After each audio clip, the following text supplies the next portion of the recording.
शुरू कहाँ खत्म, ये मंजिल है कौन सी।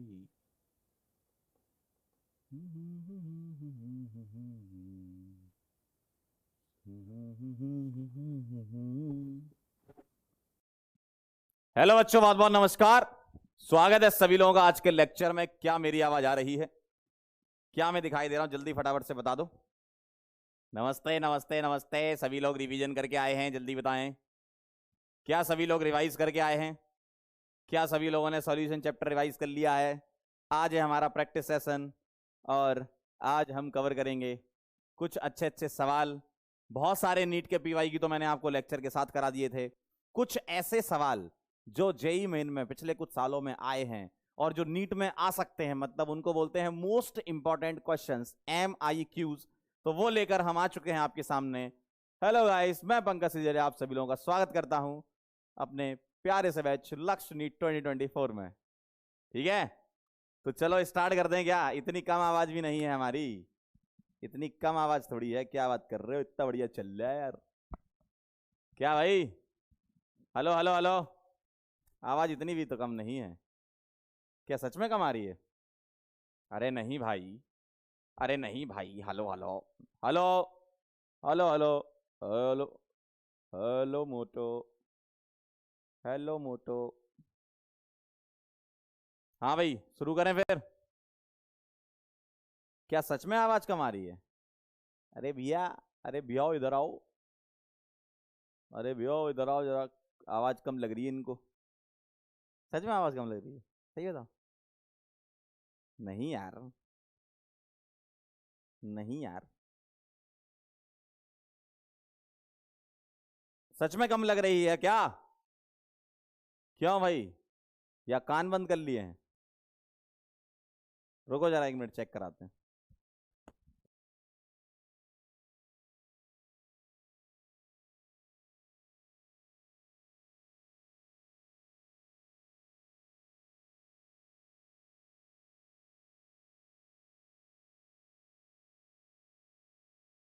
Hello hello hello. अब बताओ, अब सही आवाज आ रही है?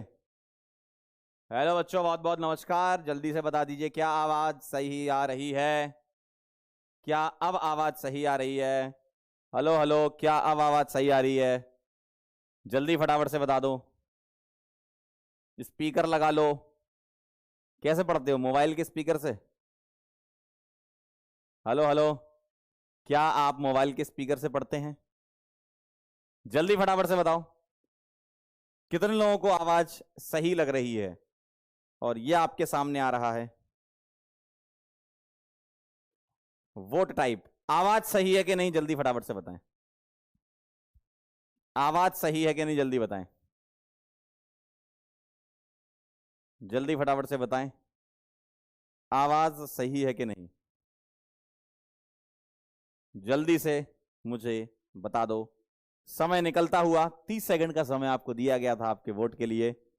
जल्दी से मुझे बताओ, क्या आवाज सही आ रही है? Hello hello hello. चलिए जरा देख लेते हैं कितने लोगों को आवाज सही लग रही है। आ जाओ भाई।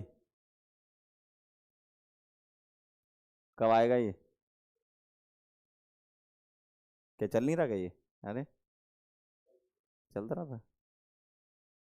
अपने ही बैच में रुकता है ये। Hello hello. चलो ऐसे ही बता दो। हाँ भाई, क्लियर है, सही आ रही है। चलिए भाई शुरू करते हैं फिर। एकदम सही आवाज आपके सामने प्रस्तुत है। PYQs का डिस्कशन और कुछ MIQs हम कर रहे होंगे। पहले तो ये वाला सवाल देख लो।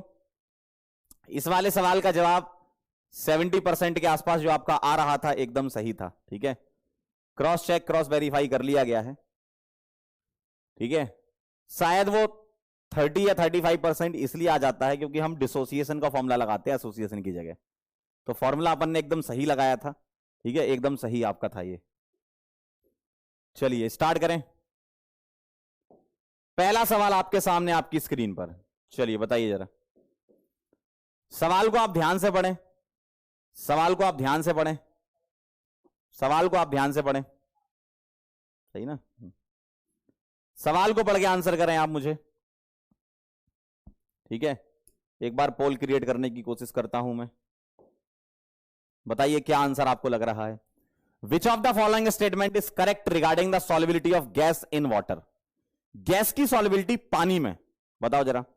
Solubility increases with increase in temperature. बेटा सॉल्युबिलिटी जो है ना वो टेम्परेचर के इनवर्सली प्रोपोर्शनल होती है, तो पहला वाला तो मेरे ख्याल से गलत है, ठीक। दूसरा बताओ, a more polar gas will be less soluble. गलत बात। अगर मोर पोलर है तो सॉल्युबिलिटी के डायरेक्टली प्रोपोर्शनल होगा। तो अगर तुम सॉल्युबिलिटी देखोगे तो अगर पोलैरिटी ज्यादा है गैस की, इसका मतलब पानी में अट्रैक्शन अच्छा हो, क्योंकि वाटर भी पोलर होता है, तो सॉल्युबिलिटी ज्यादा होगी। इन्होंने क्या बोला है, कम बोला है, गलत बात। Solubility increases with increase in pressure, बिल्कुल सही बात है। सॉल्युबिलिटी प्रेशर बढ़ाने पर बढ़ती है। Solubility is always an endothermic process, गलत बात। C is the right answer, exothermic होता है। गैस की सॉल्युबिलिटी पानी में एक्सोथर्मिक होता है। क्या आप सभी लोगों ने आंसर कर दिया है? चेक कर लेते हैं। बहुत बढ़िया, वेरी नाइस। ऋषि, आदित्य, राहुल, परीक्ष और श्रेयांश, वेरी नाइस। अगला सवाल आपके सामने, पढ़ें जरा। The solubility of gas in liquid. The solubility of gas in liquid, फटाफट से बता दो मेरे को। बोलो बोलो बोलो बोलो बोलो बोलो बोलो। गैस की सॉल्युबिलिटी लिक्विड में increases with increase in pressure and temperature, गलत बात। सॉल्युबिलिटी प्रेशर के तो डायरेक्टली होती है, लेकिन टेम्परेचर के इनवर्सली होती है। Decreases with increase in pressure and temperature, गलत बात। Increases with increase in pressure and decrease in temperature, बिल्कुल सही बात। प्रेशर के डायरेक्टली और टेम्परेचर के इनवर्सली। चौथा वाला गलत होगा, decreases with increase in pressure, गलत बात है। चिन्ह नहीं, एकदम सही जवाब है। बहुत बढ़िया। हर्ष, प्रियांशु, यदु, अंकित और उत्कृष्ट, वेरी नाइस। बहुत बढ़िया चल रहे हो आज। अगला सवाल, अगला सवाल थोड़ा ध्यान से करेंगे, ध्यान से करेंगे। क्या करें? The solubility of N2 in water expose to the atmosphere when the partial pressure is 593 millimetre of mercury is 5.3 into 10 की पावर -4। देखो अब इन्होंने सॉल्युबिलिटी को डिफाइन किया है मोलैरिटी में, मोल पर लीटर में। हम सॉल्युबिलिटी को मोल फ्रैक्शन के टर्म में डिफाइन करते थे, हम उसको मोल पर लीटर में भी डिफाइन कर सकते हैं, ठीक है। यूजुअली मोल फ्रैक्शन में हम लिया करते थे, लेकिन अगर मोल पर लीटर है तो भी कोई दिक्कत नहीं है, है ना। It's solubility at 760 mm and at the same temperature. तो बस तुम्हें यह पता होना चाहिए solubility is directly proportional to pressure. तो मैं यहां S2/S1 ये लिख दूं P2/P1 के बराबर। मुझे S2 निकालना है, P2 कितना है 760, P1 कितना है 593 और इंटू S1 कितना है 5.3 इंटू 10 की पावर -4। मैंने सॉल्युबिलिटी मोल पर लीटर में लिख दी। फटाफट से सॉल्व करके मेरे को आंसर दे दो, फटाफट से सॉल्व करके मेरे को आंसर दे दो। बोलो कितना लग रहा है? 760 अपॉन 593, 593 लगभग लगभग आपका होगा 600 के आसपास। आप इसको लेकर सॉल्व कर सकते हैं, या फिर आप ऐसे भी चल सकते हैं कि 5.3 और यहां भी आप 5.93 लगभग सेम मान के आप काट सकते हैं ना, अप्रोक्सीमेशन के लिए। तो ये 76 के आसपास कुछ मामला बन रहा है और उससे थोड़ा सा कम आएगा आंसर, तो 6.8 आना चाहिए मेरे ख्याल से। देख लो एक बार, चेक कर लो। बोलो बदलापुर आंसर चेक कर लेते हैं। बहुत बढ़िया। हर्ष, बाबू जलेला, क्या बात है, बाबू जलेला भाई, क्या नाम रखा भाई तुमने। दीना खान, दमनप्रीत एंड शोभित, बहुत बढ़िया। तो सेकंड आंसर के आसपास आपका आएगा। आ रहा है बी? चलिए बहुत बढ़िया, बहुत धुआंधार मामला चलता हुआ।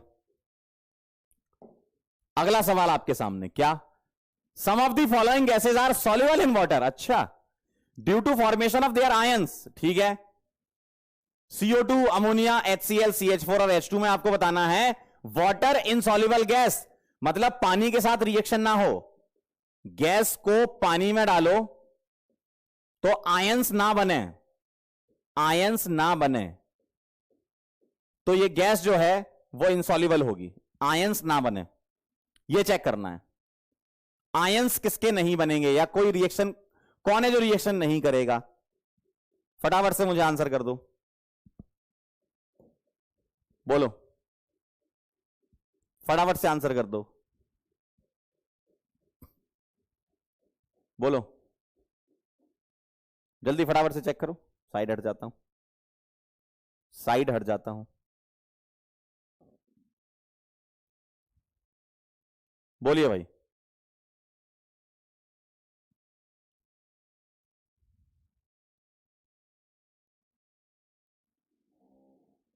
इनसॉल्युबल कौन है?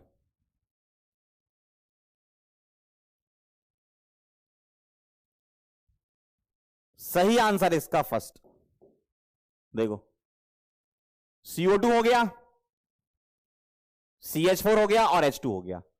HCl तो पानी में H+ और Cl- देता है, और अमोनिया पानी में NH4OH देता है, जो कि ऐसा दिखता है। बाकी CO2 आप याद करो, पीछे ही बताया था मैंने, कल ही बताया था, कार्बोनेटेड ड्रिंकिंग यानी कि कोल्ड ड्रिंक वगैरह में आपको देखने को मिलती है, ये हेनरीज लॉ का एग्जांपल है,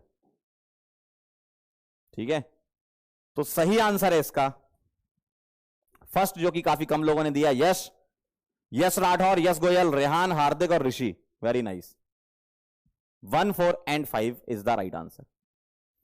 2 और 3 तो रिएक्ट कर लेगी, 2 और 3 तो रिएक्ट कर लेगी, ठीक है। बेटा चैट बंद कर दोगे तो आपके पास पोल आ जाएगा। अगला सवाल नेक्स्ट क्वेश्चन, ये वो सवाल है जो जेई मेन में आया हुआ है, यहां पर मेंशन किया है, और ये सवाल नीट के लिए बहुत इंपॉर्टेंट हो गया है, क्योंकि थ्योरेटिकल सवाल है, बड़ा आसान सा सवाल है। फटाफट से मुझे बता दो, डिफरेंट गैसेस, अच्छा क्या पूछा है? हेनरी लॉ के लिए नॉट करेक्ट। बेटा एग्जाम में ना करेक्ट, इनकरेक्ट, नॉट करेक्ट, ये देखना है तुम्हें, कहां आ रहा है कहां नहीं आ रहा है। Different gases have different KH, क्या ये बात सही है? KH हर एक गैस का अपना अपना होगा, बिल्कुल करेक्ट है। Higher the value of KH, higher is the solubility, check करो जरा। प्रेशर इज इक्वल टू होता है KH इंटू X, और X मतलब सॉल्युबिलिटी के फॉर्म में। तो मैंने ये बताया था एट कांस्टेंट प्रेशर KH बढ़ेगा तो X कम होगा, मतलब KH और X क्या होगा? Inversely proportional. अगर KH कम होगा तो X बढ़ेगा, इनवर्सली प्रोपोर्शनल है। तो कह रहे हैं higher the value of KH at a given temperature, higher will be the solubility. अगला, the value of KH increases with increase of temperature and KH is function of nature of gas, बिल्कुल सही है। The partial pressure of gas in vapour phase is proportional to mole fraction of gas in the solution, ये Raoult law का statement डाल दिया। आप मुझे correct बता दो जरा फटाफट से, पोल आपके सामने, मतलब इनमें से कौन सा आंसर सही है? नॉट करेक्ट है ये, है ना? बोलिए, बोलो बोलो।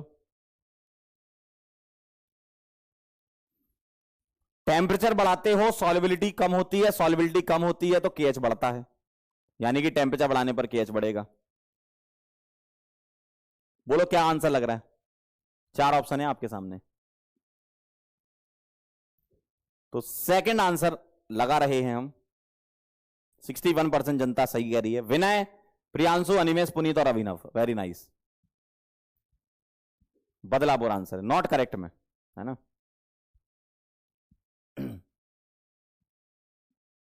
क्या कह रहे थे? KH बढ़ाने पर सॉल्युबिलिटी बढ़ रही है जबकि कम होती है। अगला सवाल,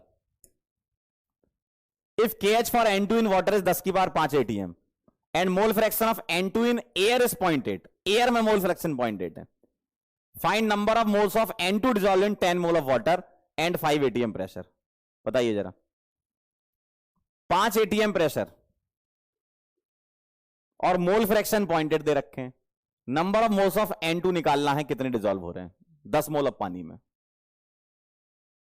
तो आप सिंपल तरीके से, आप देखो ये जेई का सवाल है,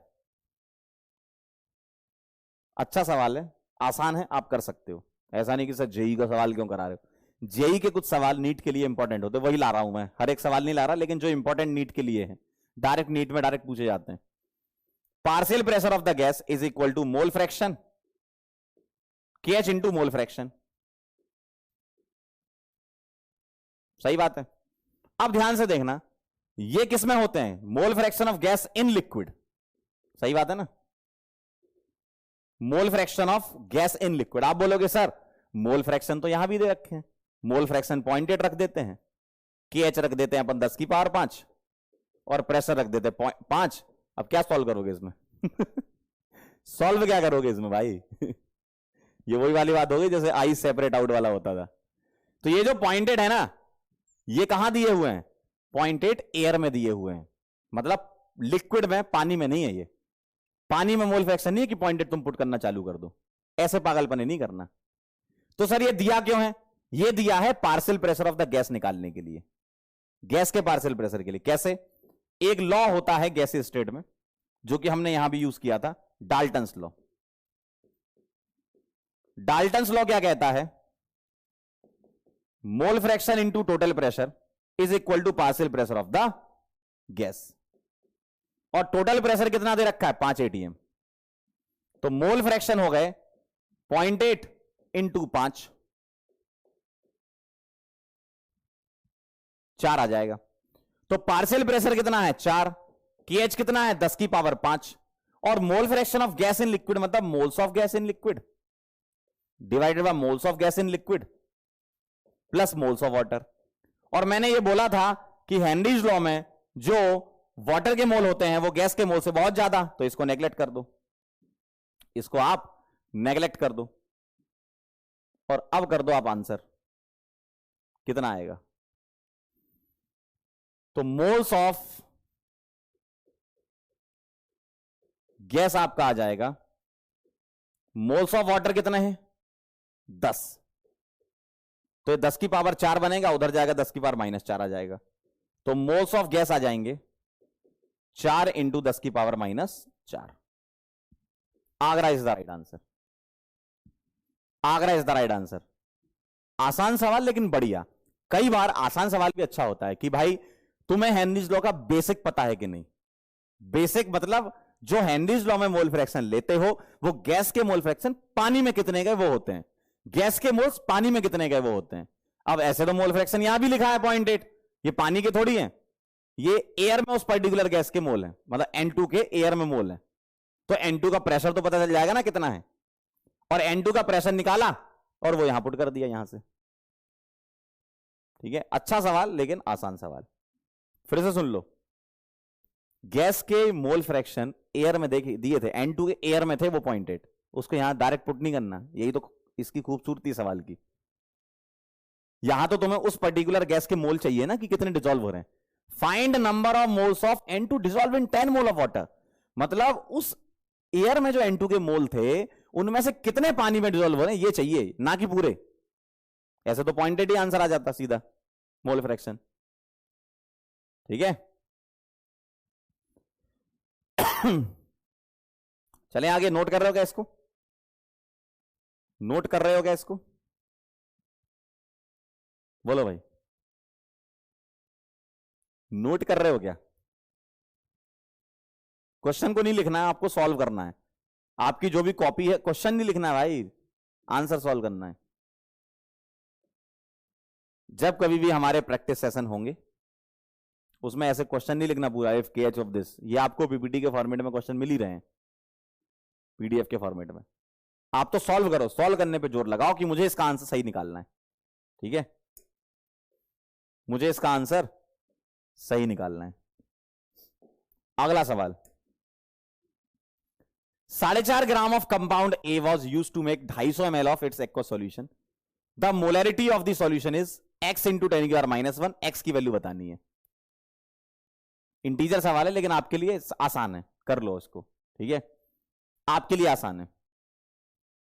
करो, सॉल्व करो, सॉल्व करने पे ध्यान दो, सवाल लिखने मत बैठ जाओ, फटाफट सॉल्व करो।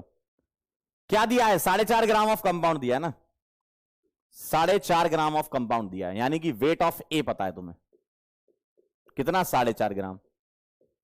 मोल्स ऑफ ए आ जाएंगे weight divided by molecular weight, ये आ गए मोल्स, निकाल लो कितने आ गए।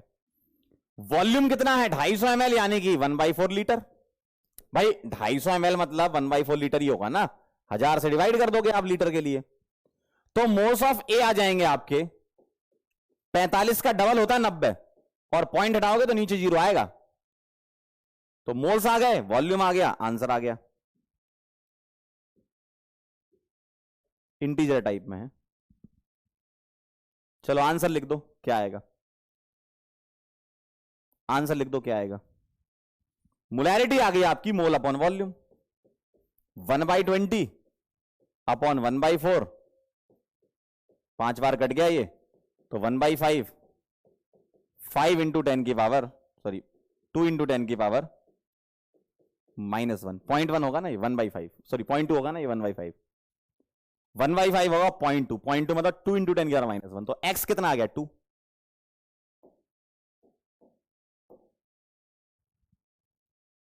क्या बात है, आलोक, निखिल, अनिमेश, राघव और शिवम, वेरी गुड, बहुत बढ़िया, सही है। तो इस तरीके से आपने x निकाला, क्या आया आंसर? 2 आया।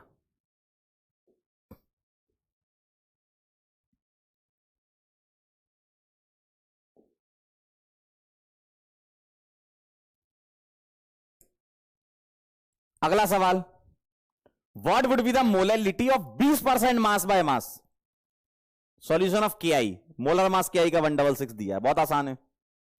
20% मास बाय मास है, देखो 20% वेट बाय वेट आपको दे रखा है, यानी कि 20 ग्राम के आई इन 100 ग्राम सॉल्यूशन, सही बात है, सही बात है। 20 ग्राम के आई है 100 ग्राम सॉल्यूशन में, तो मुझे बताओ सॉल्यूट का वेट 20 है, सॉल्यूशन का 100 है, तो सॉल्वेंट का कितना हो जाएगा? Weight of solution minus weight of solute, तो यह है आपका वेट ऑफ सॉल्यूशन, यह है आपका वेट ऑफ सॉल्यूट। तो सॉल्यूशन में से सॉल्यूट माइनस कर दो, 100 माइनस 20 80 हो जाएगा। 80 क्या आएगा? ग्राम, और मोलैलिटी के फॉर्मूले में केजी में चाहिए होता है, 1000 से डिवाइड कर दो। जी सर, कर दिया सर, और यहां पे मोल निकाल लो, मोल्स ऑफ के आई आ जाएंगे 20 डिवाइडेड बाय 166, सॉल्व कर लो, 20 बाय 166 कितना आ जाएगा?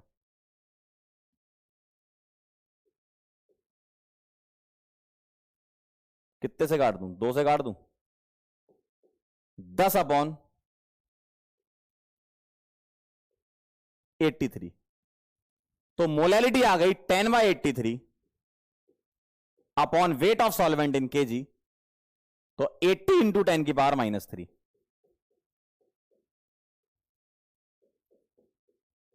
तो 10,000 बनेगा ऊपर अपॉन 83 इंटू 80, यह आएगा आपका आंसर, ठीक है।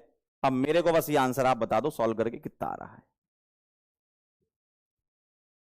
चलिए फटाफट से बता दीजिए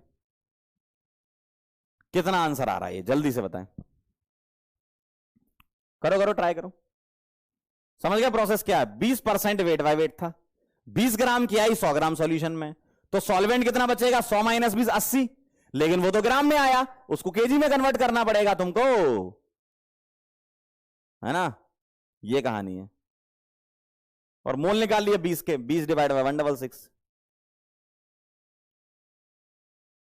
चलिए आगे, बदलापुर आंसर आ रहा है, जी सर बिल्कुल सही है, 1.51 के आसपास, बहुत बढ़िया। प्रियांशु, उत्कर्ष, यश, हर्ष और Rishi, very good, very nice. चलिए आगे बढ़ते हैं, चलें आगे। नोट कर रहे हो क्या इसको? ये सॉल्यूशन नोट कर रहे हो क्या? सोल्यूशन बेटा, चैट को बंद कर लो, पोल आ जाएगा। चैट को बंद कर लो, पोल आ जाएगा। चलें आगे। हाँ भाई, क्या बात है, बहुत बढ़िया, एकदम झमाझम मामला चल रहा है।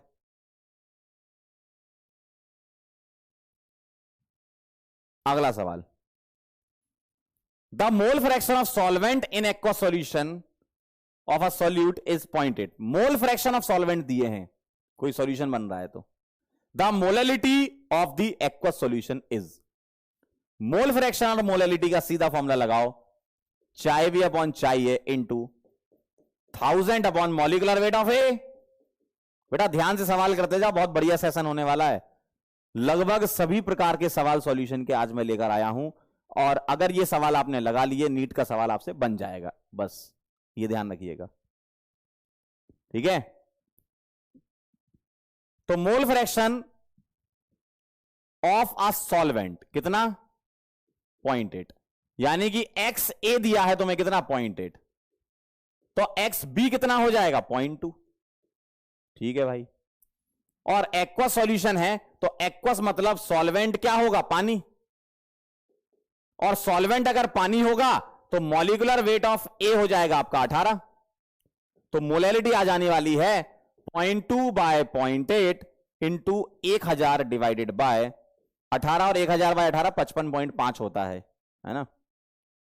तो एम आ जाएगा आपका 0.2 से उड़ा दो 4 बार, और ये 55.5 होता है, ठीक है। तो 55.5 बाय 4 सॉल्व करके मुझे बता दो कितना आ रहा है, सॉल्व करके बता दो। जिन लोगों ने सॉल्व किया है टिक कर दो। प्रोसेस समझो हर एक सवाल की कि यार इस सवाल में क्या दिया हुआ था, क्या निकालना था, ठीक है। बेसिक कॉन्सेप्ट आपके सारे क्लियर हैं अगर आपने सच में रिवाइज कर लिया है सारा, तो है ना। और इसी टाइप के सवाल एग्जाम में आएंगे, मैं पहले कह रहा हूं। आज के सेशन में जितने सवाल हम करेंगे ना, उसी टाइप का सवाल तुमको नीट 2024 में देखने को मिलेगा, सॉल्यूशन चैप्टर का, ठीक है। चलिए आंसर आ गया, चेक कर लेते किसने दिया है। अनिमेश, उत्कर्ष, एके, खुशी और दयुष, बहुत बढ़िया। दयुष बहुत बढ़िया, अच्छा नाम है, या दायुष बोल रहे थे।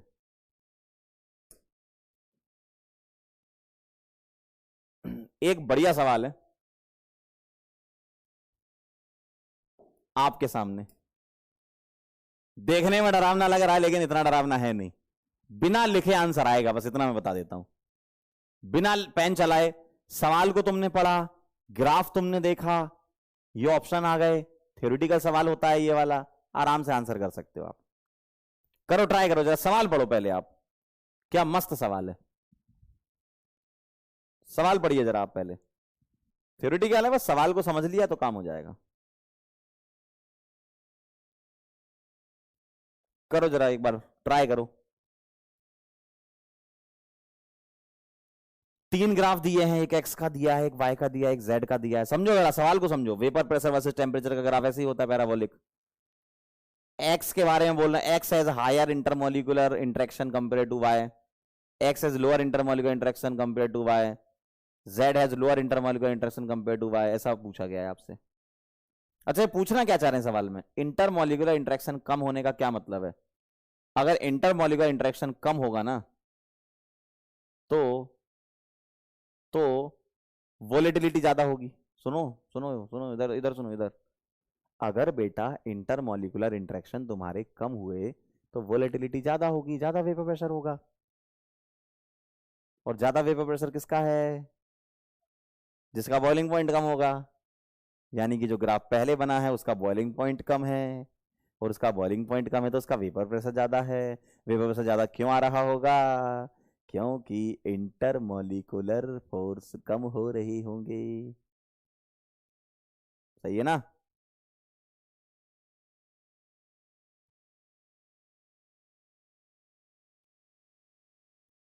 बताओ जल्दी फटाफट से।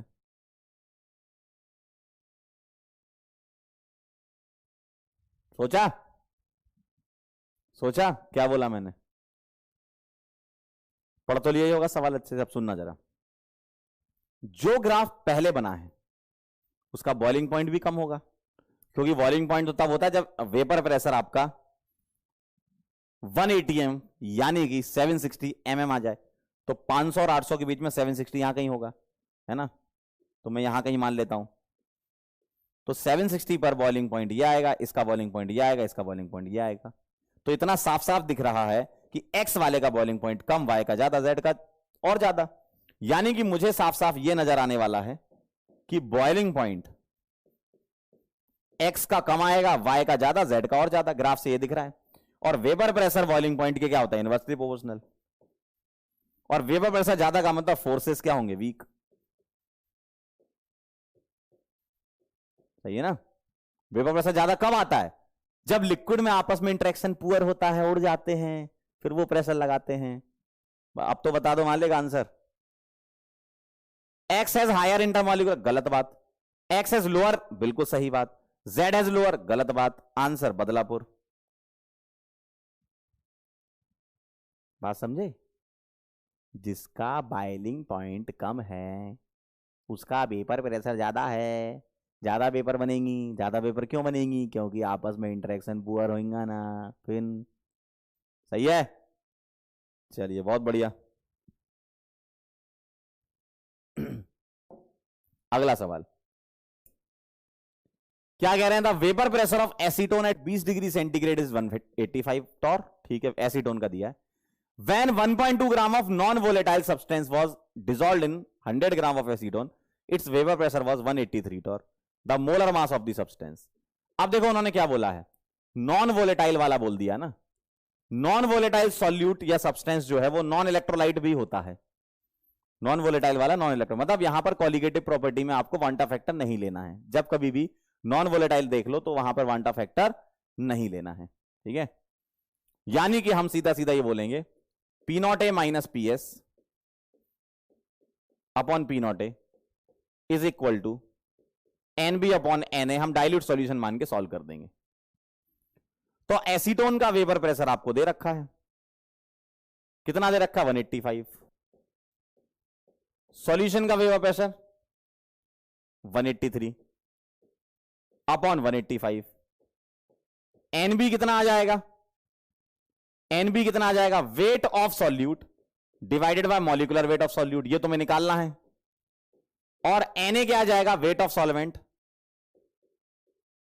Sorry moles of solvent 100 divided by acetone क्या होता है, एसीटोन क्या होता है, एसीटोन एसीटोन होता है CH3COCH3, मतलब C3H6O 12 इंटू 3 36 प्लस 6 42 प्लस 16 58 होता है क्या, चेक करना जरा।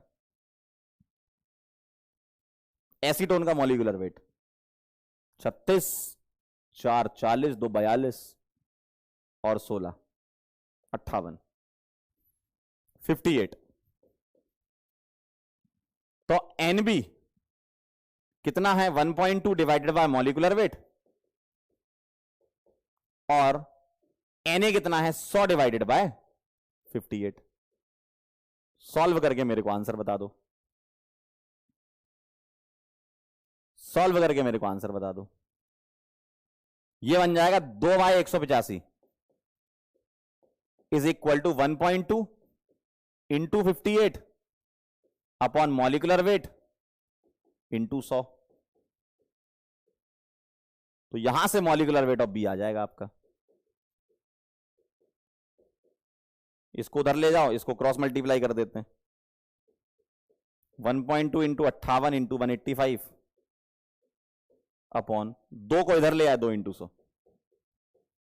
सॉल्व करके अप्रोक्सीमेट बता दो कितना आ रहा है,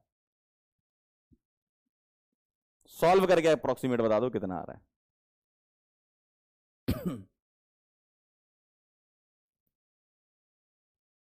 बोलो क्या आ रहा है, बदलापुर आ रहा है, चेन्नई आ रहा है?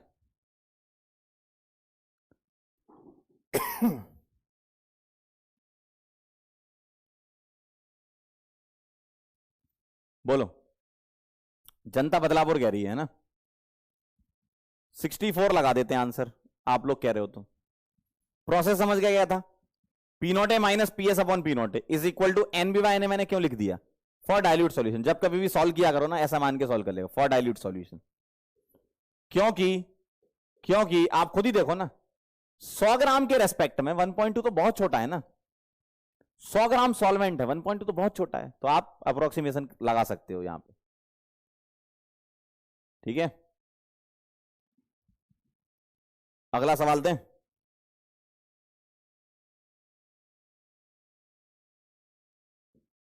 नेक्स्ट ये वाला करेंगे पहले। If vapour pressure of pure A and B are 200 और 500 and solution has 2 mole of A and 6 mole of B, find mole fraction of B in vapour phase. यानी कि वाई बी लगाना है, वाई बी निकालना है। Try करो जरा एक बार, आप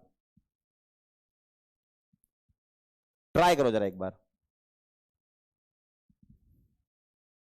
ट्राई करिए जरा एक बार, ट्राई।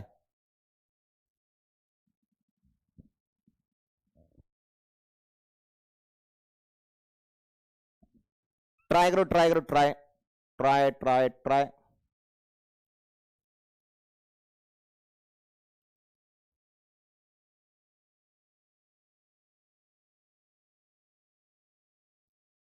सभी लोग कोशिश करें, देखें। आंसर आना नहीं आना वो आगे की बात है, पहले ट्राई तो करें, कोशिश तो करें।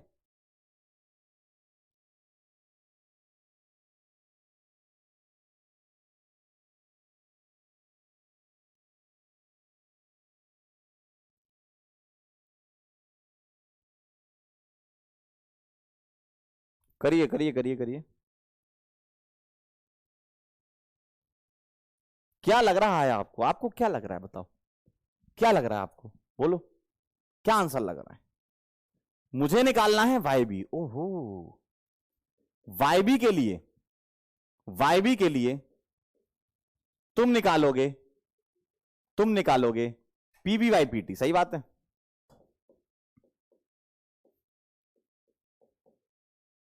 और वाई ए क्या होता है? P A by PT. या तो आप टोटल पीटी निकाल के सॉल्व करो, या एक तरीका मैंने बताया था कि इन दोनों को ही डिवाइड कर दो ना। Y B upon Y A is equal to PB upon P A, और Y B upon Y A हो जाएगा पीबी मतलब P naught B X B upon P naught X A. क्योंकि प्योर के तो तुम्हें दे रखे हैं, वैसे पीटी क्यों निकालो? सवाल को थोड़ा सा स्मार्टली भी करना सीख लो। टोटल क्यों रगड़ रहे हो इतना? भाई वाई बी अपॉन वाई ए निकाल के हमें ये पता है ना कि मोल फ्रैक्शन का सम 1 होता है, तो वहां से सॉल्व कर लेंगे हम आगे।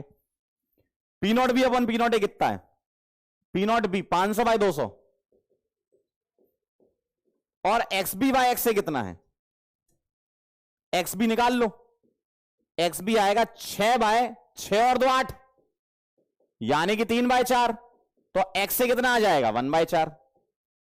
1 में से माइनस करके लिख लो ना, मुझे देखना एक्स बी बाय एक्स से। तो एक्स बी बाय एक्स से कितना आ गया? एक्स बी बाय एक्स से कितना आ गया? ओ भाई और आसान कर सकते हो, एक्स बी बाय एक्स से जो है वो 3 आ जाएगा। एक काम करो ना, ये भी मत निकालो, मुझे एक बात बताओ, एक्स बी बाय एक्स से और आसान हो जाएगा। देखो, P naught B upon P naught A, और X B by X A को रख दूं मैं N B by N A. क्यों? टोटल मोल तो कट जाएंगे, ये तो और आसान हो गया।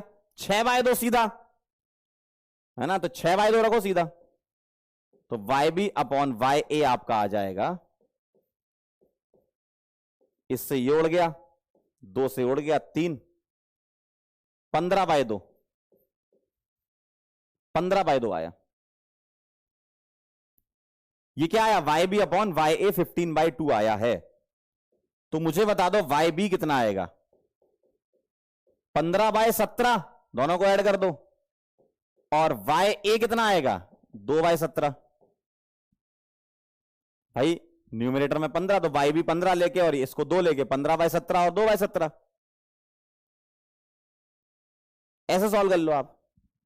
तो तरीका आप यूज कर सकते हो, आप पीटी के थ्रू भी जा सकते थे कि आप पूरा पीटी निकाल के पुट कर दो, आंसर आ जाएगा। आप वाई बी अपॉन वाई ए का सीधा फॉर्मूला ये भी लगा सकते हो, ये वाला। ठीक है, आप इसको फॉर्मूले के फॉर्म में भी लिख के ध्यान रख लो आगे से, तो आगे से कभी निकालोगे तो ऐसे निकाल लेना।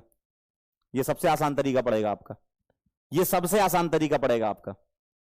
वाई बी अपन वाई निकाल लो, बस वहीं से अपन मोल फ्रैक्शन निकाल लेंगे।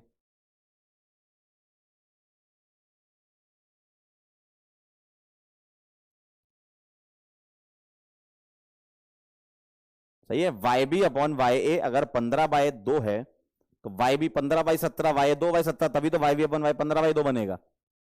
क्रॉस वेरीफाई भी कर लो ना, क्रॉस वेरीफाई कर लो। 15/17, सॉरी हाँ 15/17 बनेगा, 15/2 है तो आप वाई बी इसको डिवाइड करके देख लो, यही आएगा। तो थोड़ा सा अगर आपकी मैथ्स थोड़ी स्मार्ट है तो कर पाओगे, थोड़ी सी स्मार्ट, कि इतना तो पता होना चाहिए। नहीं तो सबसे बढ़िया है फिर क्या, अगर बहुत ज्यादा स्ट्रांग मैथ्स तुम्हारी नहीं है, और इतनी तो होनी चाहिए यार, भले ही तुम डॉक्टर बनने वाले हो, सिंपल कैलकुलेशन ये वाली तो होनी आनी चाहिए यार। यहां पुट कर लो, नहीं तो आप इससे चल लो, बीटी निकाल लो पूरा, है ना।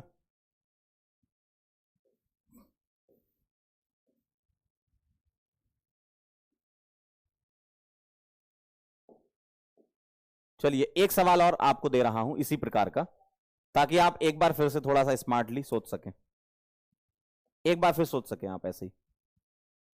Liquid A and B forms an ideal solution in the entire composition range at 350 kelvin. The vapour pressure of pure A and pure B, vapour pressure pure के दे रखे हैं। The composition of vapour, the composition of vapour in equilibrium with a solution containing 40 mole percent of A. Composition in vapour का मतलब है तुम्हें mole fraction in vapour phase, option से भी पता चल रहा है, ऑप्शन में भी वाई वाई भी निकालना है। तो आप क्या करो, अभी जो मैंने फॉर्मूला लिखाया था ना वो यूज करो। क्या, Y B upon Y A is equal to P naught B upon P naught A into X B upon X A, या N B upon N A. इसका इस्तेमाल करो, सीधे आप आंसर तक पहुंच जाओगे। लगाओ जरा, ट्राई करो, करो जरा, सवाल को ध्यान से पढ़ो। मुझे सवाल में क्या दिया पहले पढ़ो ना। प्योर ए दिया है, प्योर बी दिया है, और 40 मोल परसेंट ए दिया है, यानी कि ए के मोल फ्रैक्शन 0.4 हो जाएंगे। देखो 40 मोल परसेंट दिया ना, 40 मोल परसेंट, यानी कि ए के मोल फ्रैक्शन हो जाएंगे 0.4, और ए के 0.4 तो बी के हो जाएंगे 0.6, 1 में से माइनस करके पुट करके देख लो, आंसर आया सीधे। चेक करो जरा, बताओ मुझे क्या आंसर आ रहा है। बताओ जरा। 12 इंटू 10 की पावर 3 डिवाइड बाय 7 इंटू 10 की पावर 3, 12/7 वहां बनेगा और 4/6 वहां बनेगा। सॉल्व कर लो कितना लग रहा है। देखो खुद से ट्राई करना पड़ेगा आपको, हम तो सॉल्व कर देंगे लेकिन मेन तो तुम्हें सॉल्व करना है ना।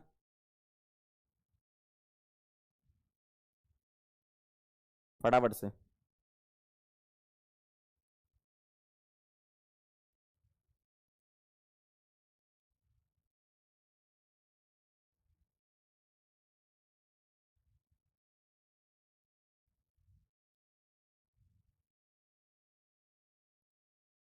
जल्दी से फटाफट से बता दूं। क्या बी आ रहा आंसर पक्का? बौदलापुर या Chennai. Y B upon Y A आपका बनेगा पी नॉट बी 12 इंटू 10 की पावर 3, ये पी नॉट बी दिया है, ये पी नॉट ए दिया है, अपॉन 7 इंटू 10 की पावर 3। एक्स बी कितना है? एक्स बी है 0.6 और एक्स ए है 0.4। देखो 40 मोल परसेंट ऑफ ए बोल रहे हैं आपसे, ठीक है, 0.6/0.4। सॉल्व करो जरा, ये कितना लगभग पड़ रहा है आपको। ये उड़ गया, ये आ जाएगा 2 से काट दो, 3/2, पॉइंट हटा के 6/4, 3/2, 2 से कट गया 6 बार, 6 इंटू 3 18/7,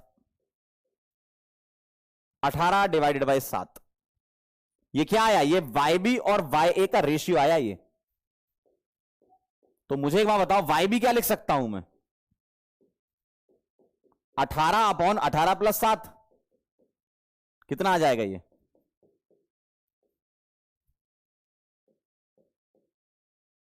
18/25। और वाई ए क्या लिख सकता हूं? 1 - 18/25 मतलब 7/25। देख लो क्या आंसर आ रहा है आपका, चेक कर लो।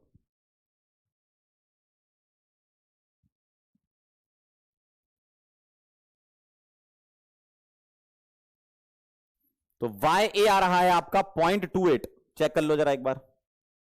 और ऑब्वियसली वाई भी बड़ा होगा वाई ए से, है ना, वाई भी बड़ा होगा वाई ए से। ये तो आ नहीं रहा, इतना तो दिख ही रहा है, बस इन दोनों में से चेक कर लो। 0.28 के आसपास लग रहा है, क्योंकि ये जो है ना 1/25 पता है क्या होता है, 1/25, 4 × 10⁻², 7 × 4 28, तो 0.28। चेक कर लो एक बार, आप डिवाइड करके देख लो, पक्का। तो मैंने इस वाले पैटर्न पे 2 सवाल करा दिए। एक बार तो मैं NB/NA पुट करके सॉल्व करना था आगे ले जाके, एक बार XB/X से, वो देख लेना सवाल में क्या दिया है। मोल फ्रैक्शन दिए तो XB/X से ले लेना सीधे, मोल दिए होते तो NB/NA लिख के कर देते। क्लियर है एकदम, चलिए बहुत बढ़िया, बढ़िया मामला चल रहा है, ऐसे चलने देना, रोकने का नहीं हाथ।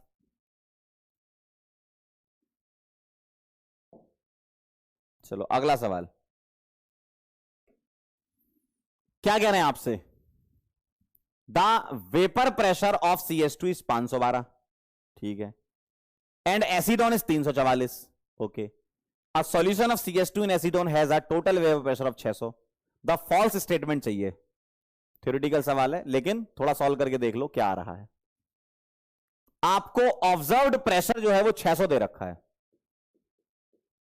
पीटी जो है ऑब्जर्व्ड कितना है 600, कैलकुलेटेड पता कर लो कितना है,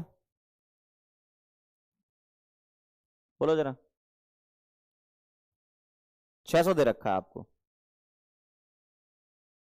600 ऑब्जर्व्ड प्रेशर, और कैलकुलेटेड पता क्या है, सुनना ध्यान से, मैंने बताया था मिनिमम और मैक्सिमम लिमिट के बीच में आएगा, तो पीटी कैलकुलेटेड जो है जब भी आएगा वो 512 और 344 के बीच में आएगा, यानी कि 600 से तो कम ही आएगा ना, 600 से कम आएगा, सही बात है ना, लॉजिकल क्वेश्चन है। और अगर कैलकुलेटेड प्रेशर कम आ रहा है, ऑब्जर्व्ड प्रेशर ज्यादा आ रहा है, तो ऑब्जर्व्ड का मतलब आपने ऑब्जर्व ज्यादा किया, और आपने अगर ऑब्जर्व ज्यादा किया तो क्यों किया बताओ, प्रेशर ऑब्जर्व ज्यादा क्यों किया तुमने, 600 क्यों किया ऑब्जर्व, आना तो 344 और 512 के बीच में चाहिए था, आना तो 344 और 512 के बीच में चाहिए था ना, तुमने 600 क्यों ऑब्जर्व करा होगा, 600 इसलिए ऑब्जर्व करा होगा क्योंकि लिक्विड में इंटरेक्शन पुअर रहे होंगे, तो वेपर ज्यादा बनी होंगी, ज्यादा वेपर प्रेशर दिख रहा होगा तुम्हें, और लिक्विड में इंटरेक्शन पुअर होकर वेपर प्रेशर ज्यादा है, यानी कि पॉजिटिव डेविएशन। बिल्कुल सही जवाब दे रहे हो आप लोग, क्या बात है, पढ़ के आया आज मतलब है ये, तो पॉजिटिव डेविएशन हो रहा है। बताओ जरा आपको क्या चाहिए, फॉल्स, ये पढ़ लेना जरा, फॉल्स स्टेटमेंट चाहिए है ना, तो Raoult's law is not obeyed by this system, ये करेक्ट है। CH2 and acetone are less attract, बिल्कुल सही बात है, ये भी करेक्ट है, अट्रैक्ट कम करेंगे तो वेपर प्रेशर ज्यादा आएगा, वेपर ज्यादा बनेंगे। अब mixture of 100 ml CH2 and 100 ml acetone has a volume of less than 200 ml, ये इनकरेक्ट है।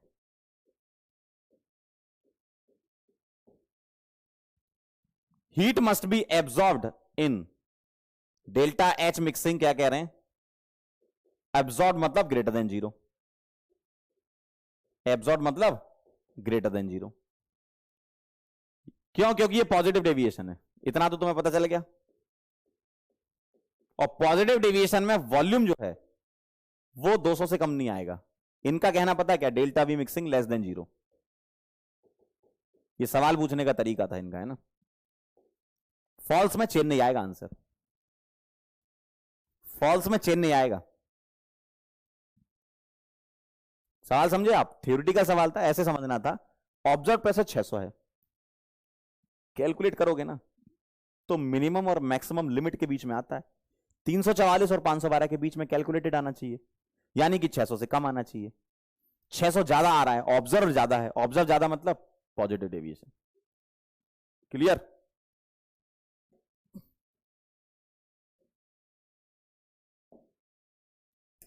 अगला सवाल आपके सामने, a binary liquid solution is prepared by mixing n-heptane and ethanol.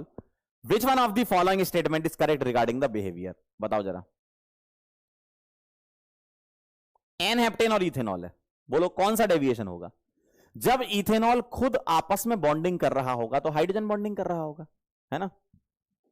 Ethanol आपस में बॉन्डिंग कर रहा होगा तो हाइड्रोजन बॉन्डिंग कर रहा होगा। सही बात है ना? सही बात है। तो इथेनॉल अगर हाइड्रोजन बॉन्डिंग कर रहा होगा तो आपस में बढ़िया मस्त कर रहा होगा, लेकिन जैसे तुमने एन हेप्टेन इसमें डाला तो इथेनॉल के आपस के जो मॉलिक्यूल है वो गया, अरे यार अल्केन आ गया। अल्केन तो नॉन पोलर होते हैं यार, ये हमारी बॉन्डिंग पुअर कर रहा है। बॉन्डिंग पुअर कर रहा है इसका मतलब चलो उड़ लेते हैं, चलो उड़ लेते हैं मतलब चलो ज्यादा प्रेशर लगा देते हैं, चलो ज्यादा प्रेशर मतलब पॉजिटिव डेविएशन। चेक कर लो। The solution formed is ideal, गलत बात। The solution is non ideal showing positive, बिल्कुल सही बात। खत्म हो गई बात। इथेनॉल मान लो एक लिक्विड है तुम्हारे पास, इथेनॉल एल्कोहल है, तुमने एल्कोहल में अल्केन मिला दिया, उसके अच्छे बेचारे के बॉन्ड बन रहे थे, हाइड्रोजन वही तोड़ रहे हो तुम यार, कितने बेकार आदमी हो तुम। इथेनॉल कहेगा अरे यार इतनी बढ़िया बॉन्डिंग कर रहे थे हम आपस में, पता नहीं कौन एक्सटर्नल एलिमेंट आ गया हमारे जीवन में, डिस्टर्ब कर दिया सारा, वेपर बनाएगा फिर। सही है। अगला सवाल कर लियो, तनक का आएगा आंसर, बताइए जरा। Which of the following liquid pair shows positive deviation? Positive deviation बताओ। वाटर प्लस एसिड नेगेटिव होता है, एसिड प्लस वाटर नेगेटिव होता है, ठीक। बेंजीन प्लस मिथेनॉल ये पॉजिटिव है, क्यों? देखो वही वाली कहानी हो गई, एल्कोहल में तुमने हाइड्रोकार्बन मिला रहे हो तुम यार, कैसी बातें कर रहे हो। एसिड प्लस वाटर नेगेटिव होता है, और एसीटोन क्लोरोफॉर्म एनसीईआरटी का बहुत धुआंधार एग्जांपल जिसमें हाइड्रोजन बॉन्डिंग होती है, मतलब नेगेटिव डेविएशन। सही जा रहा है दिमाग में कि नहीं? क्यों? कईयों के तो ऐसे निकल रहा है भाई, यूं यूं यूं कि क्या दिए जा रहे हो सर ये। इसके लिए पढ़ना पड़ता है, एक पढ़ाई नाम की चीज जो आपने चुनी है उसको करनी पड़ती है, रिवीजन करना पड़ता है, डेली लेक्चर देखने पड़ते हैं, ठीक है, तभी ये ऐसी चीजें आती हैं दिमाग में। पढ़ने से ही दिमाग में आएंगी, ना पढ़ने से नहीं आएंगी, कोई कुछ भी कर ले। तो इसलिए जितने भी मक्कार लोग ये सुन रहे हैं, बेटा पढ़ाई करना चालू करो, तो पहले ही चैप्टर है, अगले टर्न से नया चैप्टर चालू होगा, केमिकल काइनेटिक्स, पहले ही बता रहा हूं, ठीक है। इधर इधर इधर, liquid A and liquid be ideal solution बना रहे हैं, बताओ क्या सही है? Enthalpy of mixing is 0, delta H mixing क्या कह रहे हैं? 0 कह रहे हैं। आहा, आइडियल में 0 सही तो है, काम खत्म। एंट्रोपी 0 थोड़ी होती है, एंट्रोपी मिक्सिंग पे तो बढ़ती है, फ्री एनर्जी 0 थोड़ी होती है, फ्री एनर्जी मिक्सिंग पे कम होती है, स्पॉन्टेनियस होता है। Free energy as well as entropy mixing और ईच 0, गलत बात है, फर्स्ट आंसर सही है। पहला आंसर आपका सही आना चाहिए, पहला आंसर आपका सही आना चाहिए। अगला सवाल, a set of solution is prepared using 180 gram water, 180 ग्राम पानी दिया भाई साहब, ठीक है, 10 ग्राम डिफरेंट नॉन वोलेटाइल सॉल्यूट है, नॉन वोलेटाइल सॉल्यूट है ए बी और सी, 180 ग्राम पानी है और 10 ग्राम डिफरेंट, मतलब 10 ग्राम ए एक बार लिया है, 10 ग्राम बी लिया है, 10 ग्राम सी लिया है। The relative lowering of vapour pressure in presence of these solute, आए हाय क्या बात है, RLVP is directly proportional to number of solute particles. सही बात है, RLVP यही तो होता है, नंबर ऑफ सॉल्यूट पार्टिकल्स, और नंबर ऑफ पार्टिकल्स जो हैं वो मॉलिक्यूलर वेट के तो बेटा इनवर्सली प्रोपोर्शनल होंगे, क्यों? याद करो, mole is equal to weight upon molecular weight, और number of particle divided by Na, तो इसके तो इनवर्सली है अगर वेट सेम है तो। वजन आपका सेम है, देखो वेट कांस्टेंट 10 ग्राम है, वेट सेम है, Na तो बचपन से कांस्टेंट होता है, तो N is inversely proportional to molecular weight. जिसका मॉलिक्यूलर वेट ज्यादा उसकी आरएलबीपी कम, जिसका मॉलिक्यूलर वेट कम उसकी आरएलबीपी ज्यादा। तो सीधा सीधा आंसर है ए बी देन सी, चेन नहीं आंसर है। जिसका मॉलिक्यूलर वेट ज्यादा होगा तो नंबर ऑफ पार्टिकल तो मालिक कम होंगे, और नंबर ऑफ पार्टिकल कम हुए तो आरएलबीपी भी तो कम होगी। सही है कि नहीं है? सही बात है ना?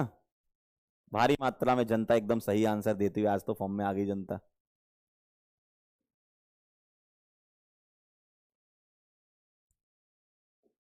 चलें आगे। ये वाला सवाल हम कर चुके हैं अभी पीछे ही, ये वाला करें। Elevation in boiling point of 1 molar solution of glucose is 2K। 2K। The depression in freezing point for 2 molar in the same solvent is 2K. The relation between KB and KF. ओहो ओहो ओहो, एक boiling point का लगाना है, एक freezing point का formula लगाना है। Delta TB is equal to KB into M, delta TF is equal to KF into M। Molality अलग अलग है, तो यहां पर आप M1 बोल दो, यहां M2 बोल दो। तो M1 कितना हो गया आपका 1 मोलल, अगर मैं इसको 1 मानता हूं, ये 2 मोलल है तो M2 2 हो गया। तो डेल्टा TB कितना दे रखा है 2, डिवाइड कर रहा हूं मैं ना, इन दोनों को डिवाइड कर रहा हूं। तो delta TB upon delta TF is equal to KB by KF into M1 by M2। Delta TB कितना 2K, और फ्रीजिंग पॉइंट भी दे रखा है 2K is equal to KB by KF, और मोलैलिटी देखिए कि 1 1 की 2, तो KB is equal to double KF। KB is equal to double KF।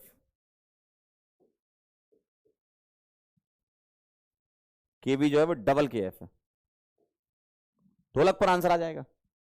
या आप ऐसे कर लो, सर 2K दे रखा था डेल्टा TB, 2K दे रखा डेल्टा TF, तो delta TB delta TF same है, तो KB into M1 is equal to KF into M2, सीधे लगा दो आप, है ना? दोनों ही 2K दे रखे थे।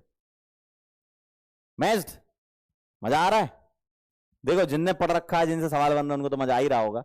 जिनसे नहीं बन रखा है भाई, मैं पहले ही कह रहा हूं उनसे कि पढ़ाई करो, सीखो चीजों को, ऐसा नहीं कि गिव अप कर दो। अगर आपसे सवाल नहीं बन रहे, अगर ये पीछे वाला सवाल भी आपसे नहीं बना है, तो इसमें समस्या सिर्फ आप हो। क्या है आपके साथ? आप पढ़ नहीं रहे हो, आप अपना समय नष्ट कर रहे हो, समय खराब कर रहे हो, रिवाइज का बोलते हैं, रिवाइज नहीं कर रहे हो, डेली पढ़ते नहीं हो। बस यही है, इसको सुधार लोगे सब चीजें सही हो जाएंगी, है ना? A solution containing 62 gram of ethylene glycol. Ethylene glycol ऐसा होता है, C2 H कितने 2 2 4 5 6 C2H6O2, यह है इथिलीन ग्लाइकोल। इन 250 ग्राम पानी is cooled up to -10 degree centigrade. If KF of water is this, ठीक है पता है मैं, the amount of water separated as ice। ओहो, बल्ले बल्ले, ऐसा सवाल हमने कर रखा है, ऐसा सवाल हमने कर रखा है। मैं चाहता हूं कि आप इसका आंसर निकालो। आपने ये सवाल अपनी कॉपी में कर रखा है कि कितनी आइस सेपरेट होती है, जल्दी से इसका आंसर निकालो, ठीक है? जल्दी से इसका आंसर निकालो। आपने सवाल कर रखा है इस टाइप का कुछ सवाल कर रखा है, फटाफट से आंसर निकालो। इथिलीन ग्लाइकोल का मॉलिक्यूलर वेट कितना हो जाएगा? C2H6O2, मतलब 12 × 24, 24 और 32 कितना होता है? 56 और 6 62। बहुत बढ़िया, 1 मोल आ गया। वाह वाह वाह, क्या बात है। सॉल्वेंट का वेट निकालना है आपको इसमें।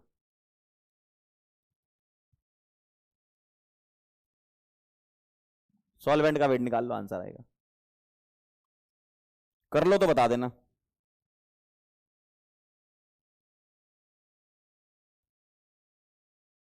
कर लो तो बता देना। आया? Delta TF is equal to KF into M, ठीक है? और ethylene glycol, glucose, urea, sucrose, non volatile वाले, ये सब के सब क्या होते हैं? नॉन इलेक्ट्रोलाइट होते हैं। तो आई यहां मल्टीप्लाई नहीं करना है ना, आई वैसे ही 1 होगा। तो delta D F is equal to K F into M, लिख लेना इसके बारे में कि ये नॉन इलेक्ट्रोलाइट होता है। चलो, तो delta D F is equal to K F into M. Delta D F कितना है? T F naught minus T F, 0 minus of -10। K F कितना है? 1.86। मोलैलिटी निकाल लेते हैं अलग से। Molality is equal two moles of solute upon weight of solvent. Moles of solute कैसे आ जाएंगे? वेट अपॉन मॉलिक्यूलर वेट, और wait of solvent in KG, हमें यही तो चाहिए, 1 अपॉन वेट ऑफ सॉल्वेंट। ठीक है, इन केजी हम निकाल लेंगे।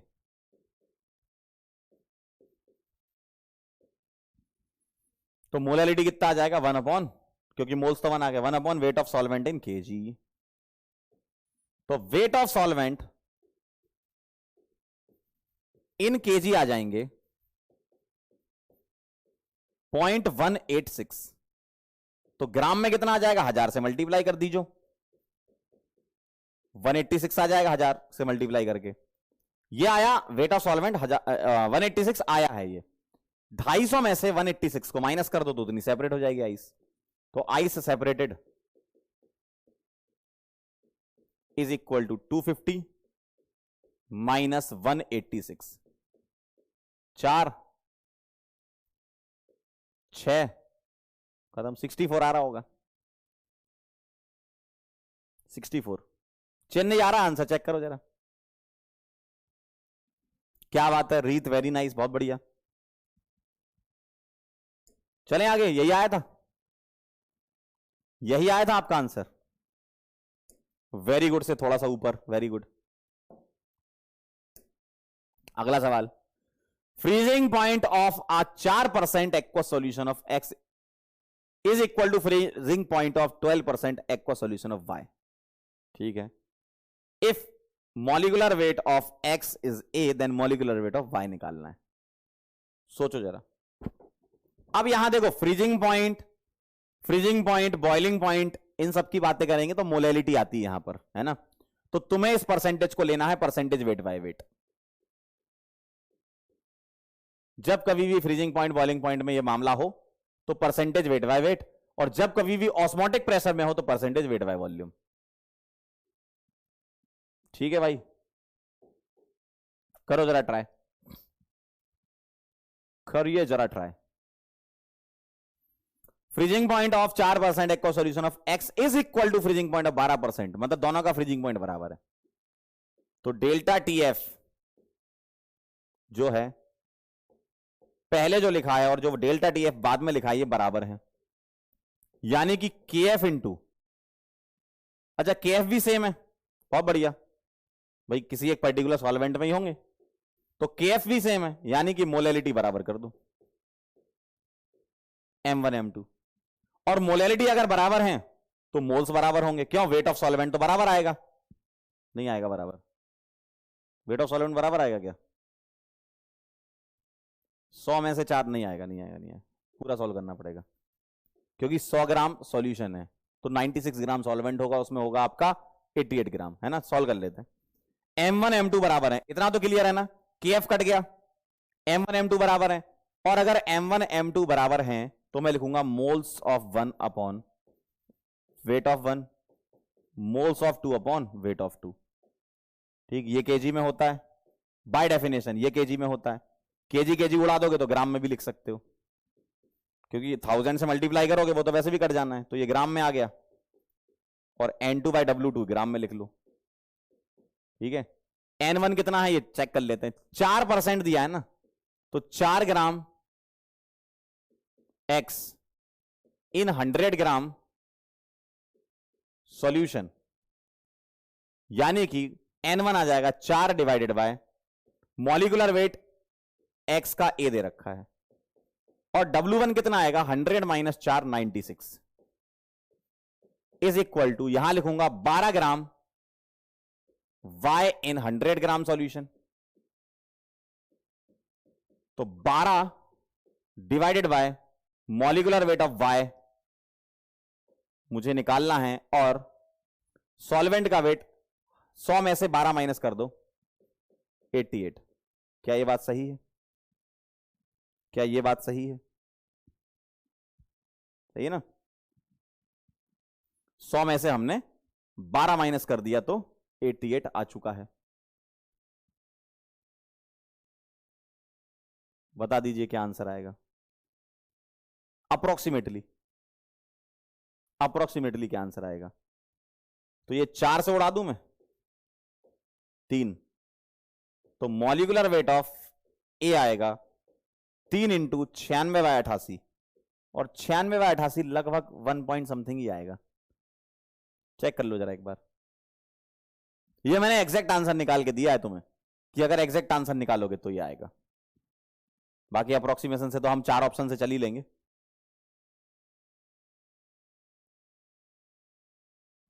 तीन पॉइंट समथिंग आएगा, यानी कि 3 लगा देते हैं। तो ये कहानी है। डेल्टा डी बराबर थे, मोलैलिटी बराबर हो जाएंगे। क्यों? केएफ तो कट गया। मोलैलिटी को रखा moles per weight of KG, है ना, moles upon weight of KG, wait of solvent in KG, moles upon weight of solvent in KG. KG को ग्राम में भी लिख सकते हो कि यहां भी 1000 यहां भी 1000 कट जाएगा, तो ये लिखा। सॉल्वेंट का वेट कितना आएगा? 100 माइनस 4 96, वहां आएगा 100 माइनस 12 88। आ गया था आंसर।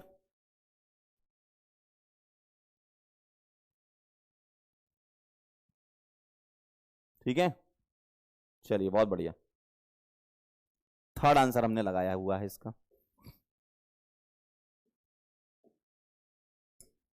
चलिए अगला सवाल ट्राई करें। 1 gram non volatile non electrolyte solute is dissolved in 100 gram of 2 different solvent. अलग अलग सॉल्वेंट है दोनों।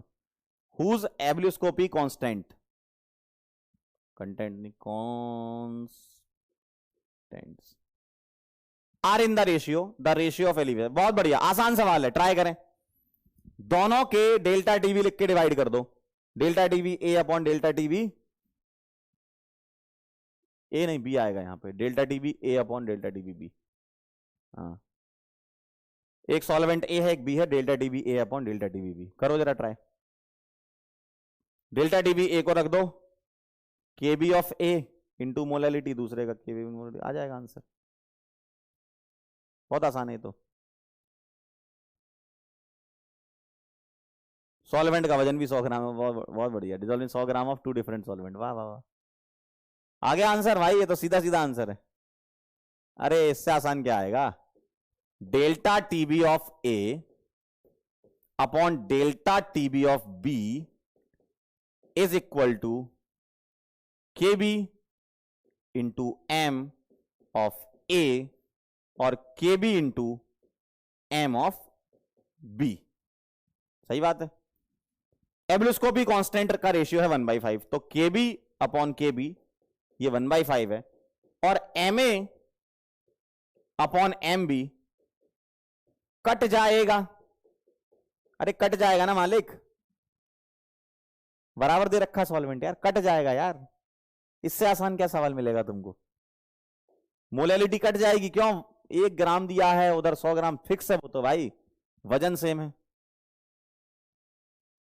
और सॉल्यूट सेम है। 2 डिफरेंट सॉल्वेंट है लेकिन 100 ग्राम है उसका भी, है ना। अगला सवाल। The size of raw mangoes, ये बड़ा अचार बना लो, आम का अचार लीजिए भाई। आइए जरा, आइए जरा, क्या आंसर कर दूं मैं, देखो जरा। अब ये जेईई मेन का 2020 का सवाल है। अब ये नीट के लिए कभी भी इंपॉर्टेंट है, किसी भी साल के लिए इंपॉर्टेंट है ये। इतना सवाल आसान है, देख रहे हो, देख रही हो।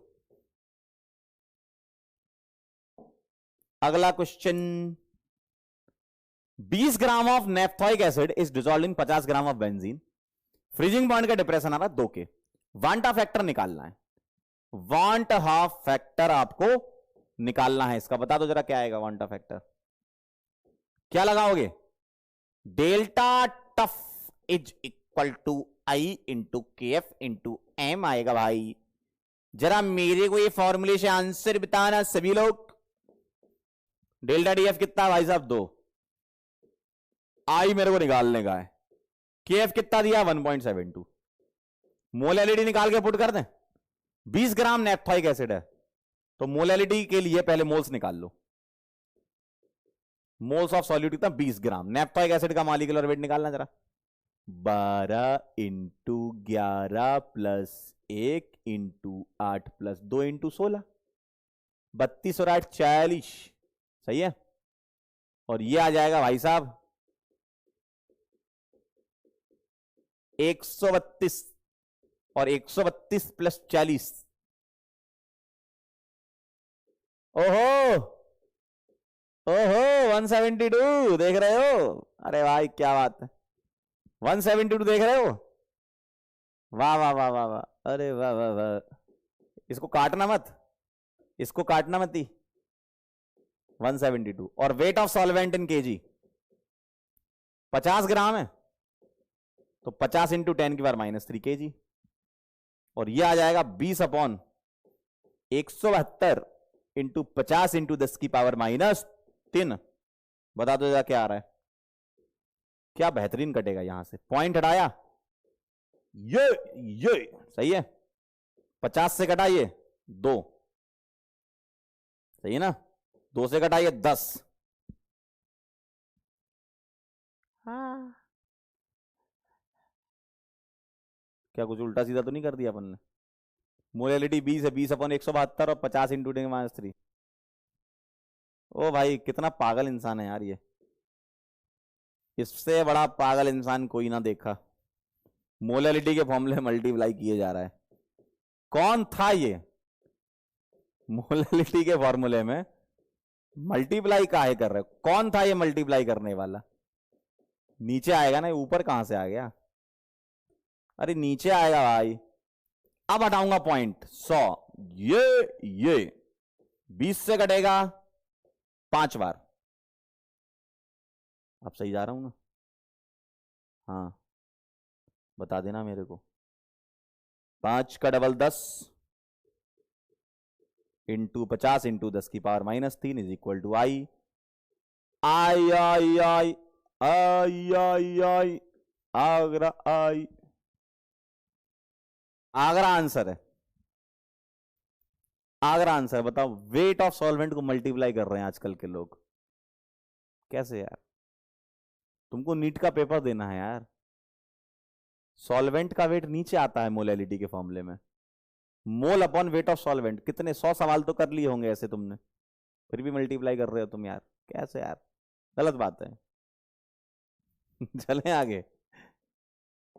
अगला सवाल आपके सामने लिखा है, sir which of the following 0.06 molar aqua solution है लोएस्ट फ्रीजिंग पॉइंट। अब यहां देखो कभी कभी ऐसे लिख देते हैं, फ्रीजिंग पॉइंट भी दिया है, मोलैरिटी भी दिया है, तो हम इसको मोलैलिटी और मोलैरिटी को सेम मान के सॉल्व कर दिया करते हैं। मोलैरिटी को सेम मान के। लेकिन चलो यहां तो ऐसा कुछ टेंशन नहीं लेनी, लेकिन कभी भी ऐसे सवालों में फ्रीजिंग पॉइंट निकलवा भी ले तो मोलैरिटी सेम लेके हम सॉल्व कर देते हैं, बराबर मान के। लोएस्ट फ्रीजिंग पॉइंट चाहिए, ध्यान से सुनिएगा। टीएफ चाहिए कम तो डेल्टा टीएफ चाहिए ज्यादा, और डेल्टा टीएफ ज्यादा तो आई ज्यादा। चेक कर लो आई किसका आई ज्यादा है। और यहां कुछ डिग्री विग्री की बात करी नहीं है, तो आई और एन तुम्हारे क्या होंगे? बराबर होंगे। ठीक है चेक कर लो, तो सीधे मैं आई लिख दूं, आई और एन बराबर होंगे, 3 और 2 5। यहां आई 1 टूटता नहीं है ग्लूकोज, यहां आई 1 और 1 2, 1 के प्लस और 1 आई माइनस। यहां आई 2 और 1 3, भाई के प्लस और SO4 माइनस, 2 मिलेंगे के प्लस। तो आई ज्यादा किसका? इसका। आई ज्यादा मतलब एन ज्यादा तो आई ज्यादा। क्या बोला मैंने? ध्यान से सुनो, एन ज्यादा तो आई ज्यादा, तो डेल्टा टीएफ ज्यादा तो टीएफ कम। एक बार फिर सुनोगे, मजा आया था ना? एन ज्यादा, आई ज्यादा, डेल्टा टीएफ ज्यादा, टीएफ कम। एन ज्यादा, आई ज्यादा, डेल्टा टीएफ ज्यादा, टीएफ कम।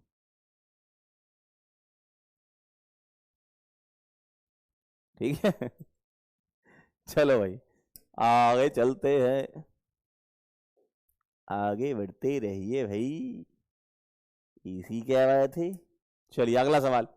अ सॉल्यूट ए डाइमराइजेस, देखो लिखा है डाई, डाइमराइजेस मतलब N2, डाइमराइजेस मतलब N2। रुचि को बड़ी हंसी आ रही है, क्यों रुचि? कहां है तुम्हारी सुरुचि? चलें, संजय जी बड़े हंस रहे हैं। संजू बाबा, सॉल्यूट है डाइमराइज हो रहा है पानी में, ठीक है। Boiling point of 2 molar solution of A, ठीक है, इज दिस। आपको ये निकालना। अब देखो दो मोलर बोल दिया ना, तो मोलर मोलर सेम ले लेंगे, 2 स्मॉल m लिख लो इसको, ठीक है। इसको मोलर को मोलल कर लो, बराबर मान के सॉल्व कर देते। चलो परसेंटेज एसोसिएशन ऑफ ए हमको निकालने का है, निकालिए जरा। कैसे निकलेगा, कैसे निकलेगा? डेल्टा टीबी इक्वल टू अंकल I into K B into M. निकाल लो ना आई यहां से पहले। आई अगर आ जाएगा तो आई आई आई आई आई आई क्या आ जाएगा, ऐसा, ठीक। और आपको परसेंटेज एसोसिएशन चाहिए तो एक्स निकाल लेंगे अपन। चलो आओ जरा। Delta TB is equal to I into K B into M. Delta TB कितना है, बॉइलिंग पॉइंट है इतना, तो ये तो टीबी दिया है ना तुमको, टीबी दिया है कितना 100.52। टीवी नॉट पानी का कितना होता है 100, टीवी माइनस टीवी नॉट होता है ना, तो आई इंटू के बी 0.52 और मोलैलिटी मोलैलिटी बराबर ले लेंगे, तो आई यहां से क्या आ जाएगा, ये आएगा 0.52, ये कितना आएगा 0.52 और अपॉन 0.52 बाई 2। उड़ी उड़ी जाए उड़ी उड़ी जाए, आई क्या आ जाएगा हाफ, सही है, ये दोनों उड़ जाएंगे, आई आ जाएगा बेटा हाफ, और आई अगर हाफ आ गया तो यहां पुट कर दो, half is equal to 1 plus N की वैल्यू 2 है ना, ऐसा आएगा। तो ये आएगा 1/2 -1 मतलब माइनस हाफ, और यहां आएगा माइनस हाफ। ये क्या होगा, ये तो बड़ा मस्त होगा। एक्स तो 1 आ गया, ओहो एक्स तो 1 आ गया, ओहो अरे भाई एक्स तो 1 आ गया, देखो 1/2 और ये है आपका -1/2। ओ भाई एक्स 1 आ गया भाई, यानी कि क्या आएगा भाई 100%, 100%। वाह वाह वाह, स्वाइंग आंसर। सो आ रहा है भाई, आई तो 1 आ रहा है ना, मतलब सॉरी आई हाफ आ रहा है, आई आ रहा है आधा, 1/2 1 उधर ले गए, माइनस हाफ आया, और 1/2 -1 है तो ये भी तो माइनस हाफ हो गया एक्स के साथ। क्या बात है, बहुत बढ़िया, 100% सही है।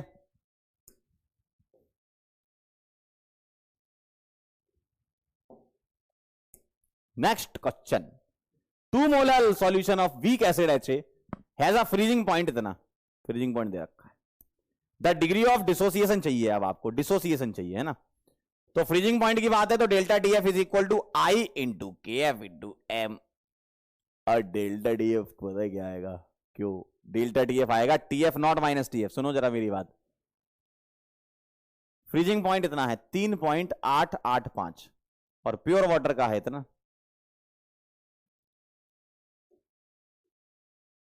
मेरे ख्याल से यहां माइनस करो, क्योंकि फ्रीजिंग पॉइंट कह रहे हैं इतना, तो ये माइनस में होगा, क्योंकि प्योर वाटर का तो 0 होता है ना, freezing point of pure water, वहां माइनस कर लो, माइनस में तो 0 माइनस ऑफ माइनस, क्योंकि फिर ये नेगेटिव निकलेगी ना value. 3.885 is equal to I into KF कितना भाई साहब, ओ भैयो 1.85, और मोलालिटी कितनी है 2, मोलालिटी 2 है, तो यहां से आई निकाल लो, 3.885 अपॉन 1.85 इंटू 2, चेक कर लो कितना आ रहा है ये, यहां से मुझे आई बता दो।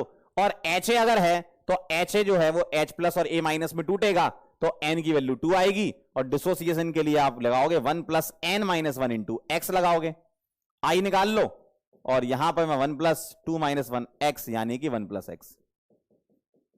बस मेरे को आई बता दो यहां से, आई कितना आ रहा है, आई आई आई 560 थोड़ी आई, क्या बात कर रही हो आई, फटाफट सॉल्व करो, एक्स निकाल लो कितना आ रहा है, आई एक्स बता दो मेरे को क्या आ रहा है भाई।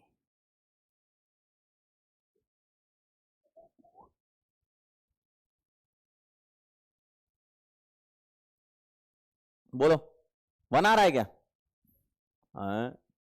1 आ रहा है, कह रहे सर रुक जाओ थोड़ा सा, रुक गए, लो सॉल्व करो।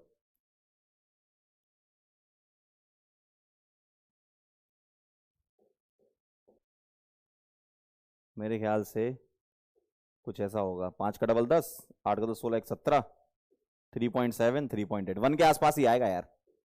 और आई अगर 1 आ गया तो एक्स आ गया 0, एक्स आपका आएगा 0। नहीं यार, हाँ यार, नहीं यार, हाँ यार, नहीं यार, हाँ यार, हाँ 0 ही आएगा। 0% आ रहा है भाई यहां तो, काय का राउंड ऑफ भाई 0 ही आ रहा है तो, 0 आ रहा है, 0.5 आएगा।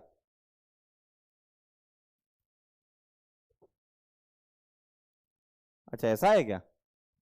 हमारा तो 0 ही आ रहा है, मतलब अगर हम अप्रोक्सीमेट लेके चलें तो 3.885 अपॉन 1.85 इंटू, लगभग उतना ही आएगा यार।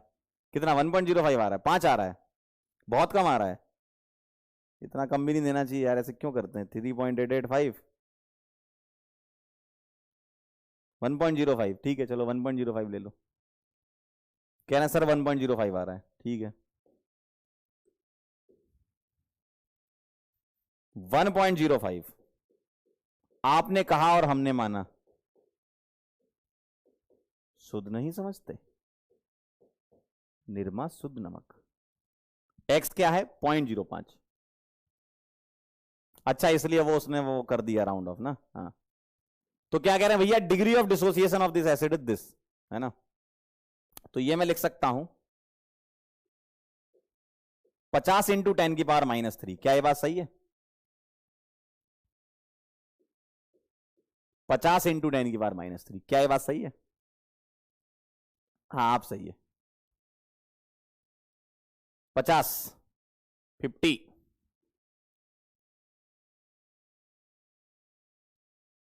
कोई परसेंटेज डीओडी नहीं पूछी यहां पर, सिर्फ डिग्री ऑफ डिसोसिएशन पूछी, यानी कि परसेंटेज के बिना, है ना।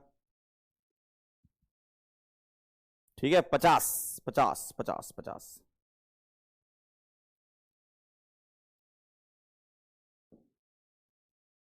अगला सवाल, which one of the following 0.1 molar aqua solution will exhibit largest freezing point depression.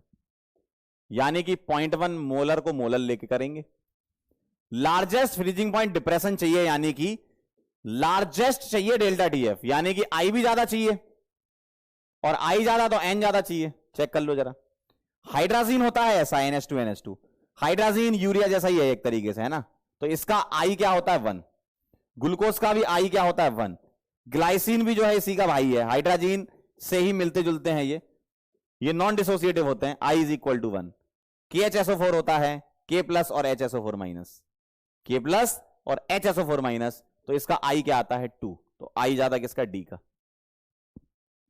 D का। KHSO4 में K प्लस और HSO4 माइनस ये आयंस होते हैं, क्योंकि सॉल्ट है ना ये KHSO4, तो सॉल्ट में कैटायन एनायन अलग कर लो।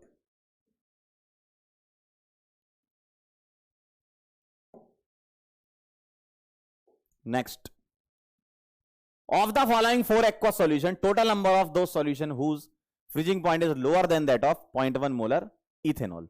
ठीक है, इथेनॉल के फ्रीजिंग पॉइंट को कंपेयर कराना है, आयन से ही हम कंपेयर कराएंगे। इथेनॉल नॉन डिसोसिएटिव होता है, जो एल्कोहल्स होते हैं वो नॉन डिसोसिएटिव, मतलब आई क्या है इसका? 1। तो आपको क्या चाहिए? फ्रीजिंग पॉइंट क्या चाहिए आपको? Freezing point is lower than that of this. ठीक है, फ्रीजिंग पॉइंट इससे कम चाहिए, चेक कर लेते हैं, चेक कर लेते हैं। Ba3PO4 का आई कितना है? 3 और 2 5। इसका आई कितना है भाई? 3 ये 2 ये 5 हो गया। इसका आई 2 और 1 3। इसका आई क्या है? 1 है K प्लस और 1 है Cl माइनस, और इसका आई क्या है? 3 Li है और 1 फॉस्फेट है PO4 3 माइनस, तो टोटल 4। तो अगर मैं ऐसा बोलूं, आई अगर ज्यादा तो डेल्टा TF क्या होगा? ज्यादा, और TF क्या होगा? कम। ठीक ठीक, तो तुमको क्या चाहिए? सॉल्यूशन कौन कौन से सॉल्यूशन 1 2 3 4 में से तुम्हें बताने हैं कि जिसका फ्रीजिंग पॉइंट जो है वो लोअर आए। तो इसका जो भी फ्रीजिंग पॉइंट आएगा, इसका जो भी फ्रीजिंग पॉइंट आएगा उसमें जो डिप्रेशन होगा, जिसके आई ज्यादा होगा उसमें डिप्रेशन ज्यादा होगा, तो उसका फ्रीजिंग पॉइंट कम आएगा। जिसका आई ज्यादा उसका डिप्रेशन ज्यादा, उसका फ्रीजिंग पॉइंट कम आएगा। तो मेरे ख्याल से ये चारों ही हैं ऐसे कि जिनका आई आ रहा है, चार ही आएगा ये चारों सॉल्यूशन ऐसे। मुझे एक बात बताओ, इथेनॉल का आई 1 है, ठीक है, बाकियों का आई 1 से ज्यादा है, यानी कि बाकियों का आई ज्यादा है, और बाकियों का आई ज्यादा है तो बाकियों का डेल्टा टीएफ ज्यादा है, और डेल्टा टीएफ ज्यादा है तो टीएफ कम है। समझे बात को? फिर सुनो, चारों ऑप्शन को देखो, मतलब 1 2 3 4 चारों सॉल्यूशन को देखो, उनका आई इथेनॉल से ज्यादा है। इथेनॉल नॉन डिसोसिएटिव होता है ना, एल्कोहॉल्स नॉन डिसोसिएटिव होता है। तो अगर इथेनॉल से ज्यादा आई आ रहा है, यानी कि डिप्रेशन भी तो ज्यादा आ रहा होगा उसमें, और डिप्रेशन ज्यादा तो फ्रीजिंग पॉइंट कम, तो डिप्रेशन ज्यादा तो फ्रीजिंग पॉइंट कम। बिल्कुल सही है। तो तुम्हें क्या चाहिए था? Freezing point lower than that. Freezing point lower यानी कि डेल्टा टीएफ हायर, यानी कि आई हायर।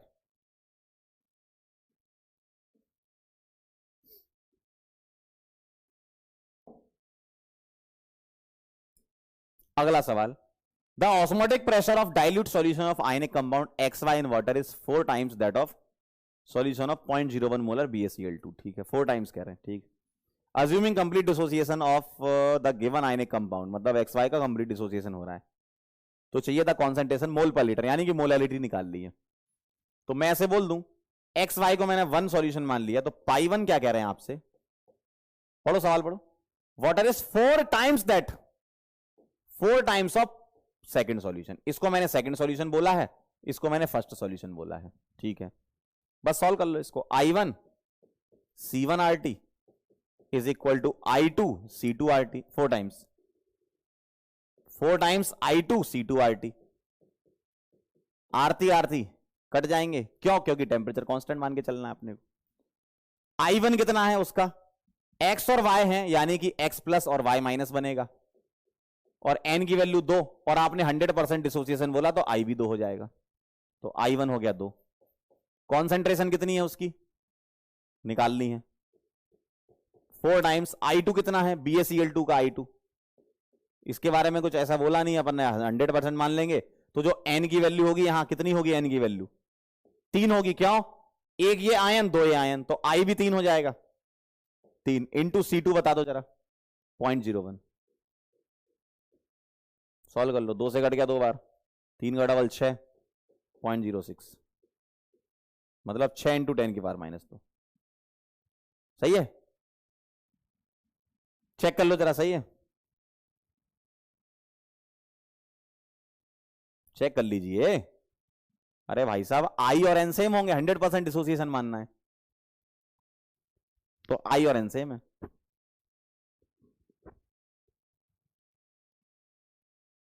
डन है ढोलकपुर? चेक कर लो एक बार, ढोलकपुर डन है? चलिए बहुत बढ़िया।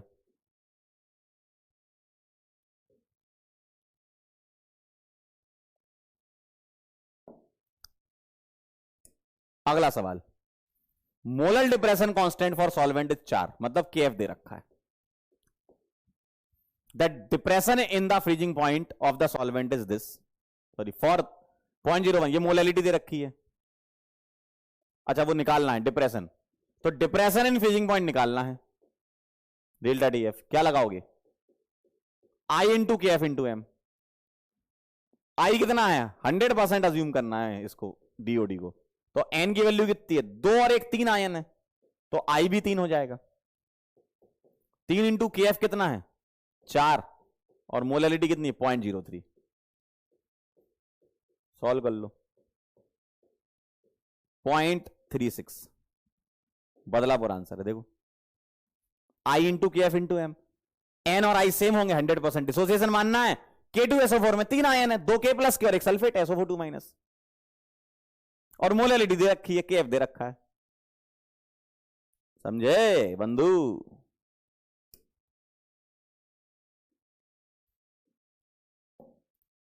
अगला सवाल, K2HgI4 is 40% ionise in the solution, I निकालना है।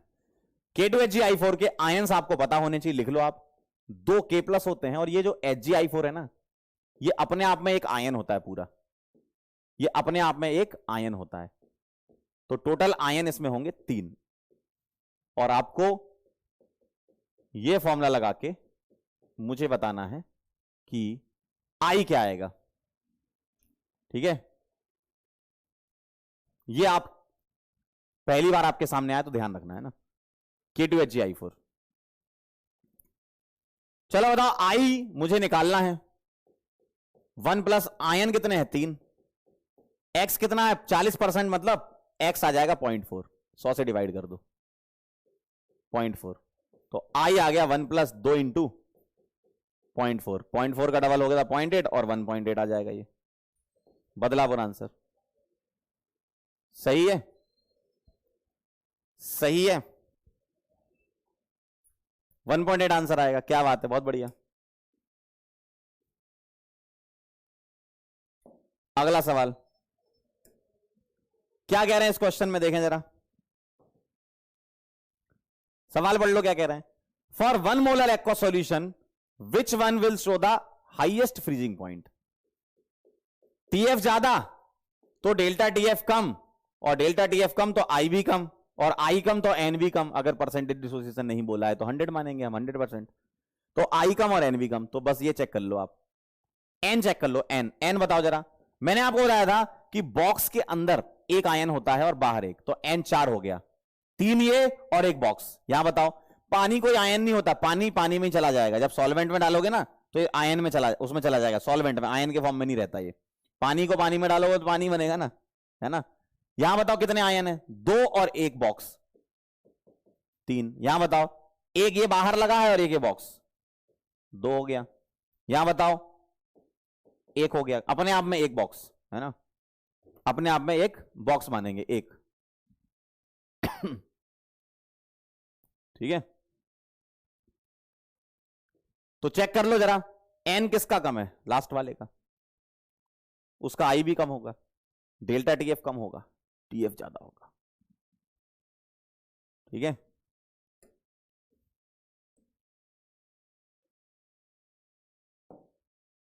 Next question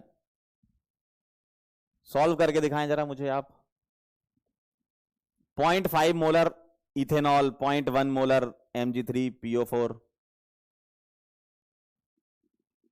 Mg3PO4 whole twice होना चाहिए क्योंकि Mg2+ होता है और ये 3 है ना, होल ट्वाइस कर लो। 0.25 molar this and 0.125 molar this. Which statement is true about this solution. सबको स्ट्रॉन्ग इलेक्ट्रोलाइट मान के चलना है। They all have same osmotic pressure, 0.1 molar has highest, 0.125 has this. अच्छा करो, ट्राई करो, सोचो जरा, दिमाग लगाओ। Pi is equal to ICRT होता है। अब ध्यान देना, टेम्परेचर तो बराबर होगा यहां पर, क्योंकि टेम्परेचर नहीं दिया तो हम कांस्टेंट मानेंगे, लेकिन यहां पर कॉन्सेंट्रेशन बराबर नहीं है। यहां कॉन्सेंट्रेशन बराबर नहीं है भाई, देखो यहां कॉन्सेंट्रेशन बराबर नहीं है अंकल, ध्यान से देखो। तो मुझे बताओ, pi is directly proportional to I into C कर दूंगा ना। अब मैं आई नहीं लिखूंगा, आई इंटू सी लिखूंगा, क्यों, कॉन्सेंट्रेशन अलग अलग है। तो मैं आई इंटू सी चेक करूंगा, तो मैं क्या करूंगा, आई इंटू सी चेक करूंगा। पहले वाले का बता दो, पहले तो इसका आई बता दो, आई कितना है इसका 1, इसका आई कितना है 3 और 2 5, है ना। केबीआर का आई कितना है 1 और 1 2, और Na3PO4 का आई कितना है 3 और 1 4। तो मैं आई इंटू सी चेक करूंगा, किसका, सबसे पहले मैं इथेनॉल का लिख रहा हूं, क्या, आई सी, आई कितना है इथेनॉल का 1 इंटू सी कितना है 0.5। अगला लिख रहा हूं मैं किसका, Mg3PO4 होल ट्वाइस। इसका आई इंटू सी कितना आएगा, आई कितना है 5 और सी कितना है 0.1। सही बात है, तो ये कितना है 0.5, ये कितना है 0.5। अगला बताओ इसका, केबीआर का 0.25 है ना, तो केबीआर का है आई इंटू सी 0.25 इंटू 2 यानी कि 0.5, और Na3PO4 है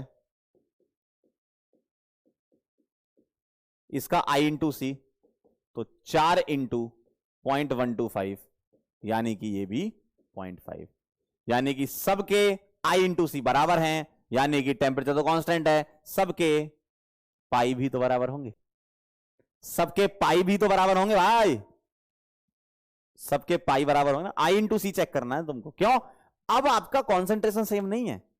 अगर कॉन्सेंट्रेशन सेम होती तो हम आई से आंसर कर देते सीधे सीधे, तो हमें आई इंटू सी चेक करना पड़ेगा। सही है, अगला सवाल कर लियो तनक। The degree of dissociation of weak electrolyte AX B Y, इसको तोड़ें जरा, किस में टूटेगा? X A Y plus, plus Y B X minus. तो यहां कितने आयन बने? एक्स बना और वाई बना, यानी कि एन क्या आ गया? X plus Y. एन क्या आ गया? X plus Y. तो आपको वांटा फैक्टर बताना है डिसोसिएशन का। आई क्या होता है? 1 plus N minus 1 into X, और इस एक्स को अपन अल्फा लिख लेते हैं, नहीं तो इस वाले एक्स से कंफ्यूज हो जाओगे। अल्फा लिख लेते हैं, डिग्री ऑफ डिसोसिएशन। अल्फा निकालो, यहां से क्या आएगा? I minus 1 upon N minus 1। तो अल्फा क्या आ गया?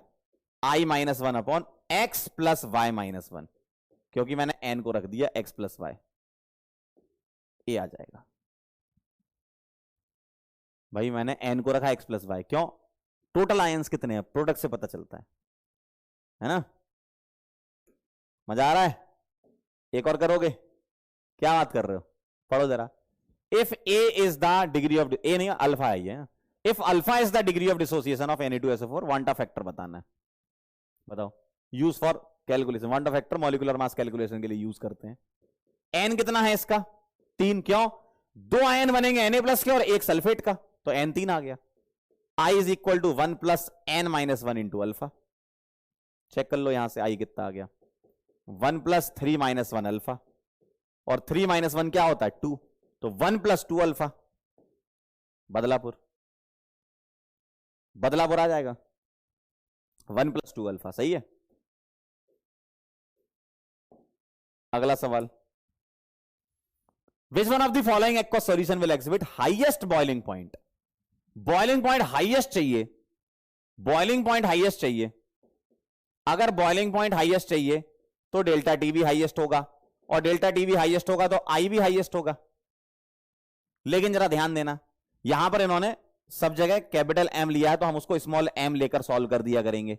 बोला था मैंने, बॉइलिंग पॉइंट में अगर बॉइलिंग पॉइंट और फ्रीजिंग पॉइंट में मोलरिटी दी हो तो उसको मोलरिटी लेके सॉल्व कर देते हैं ना। अब मुझे क्या बताओ, यहां पर गौर से देखोगे तो कॉन्सेंट्रेशन बराबर नहीं है, इधर तो बराबर है लेकिन इधर बराबर नहीं है।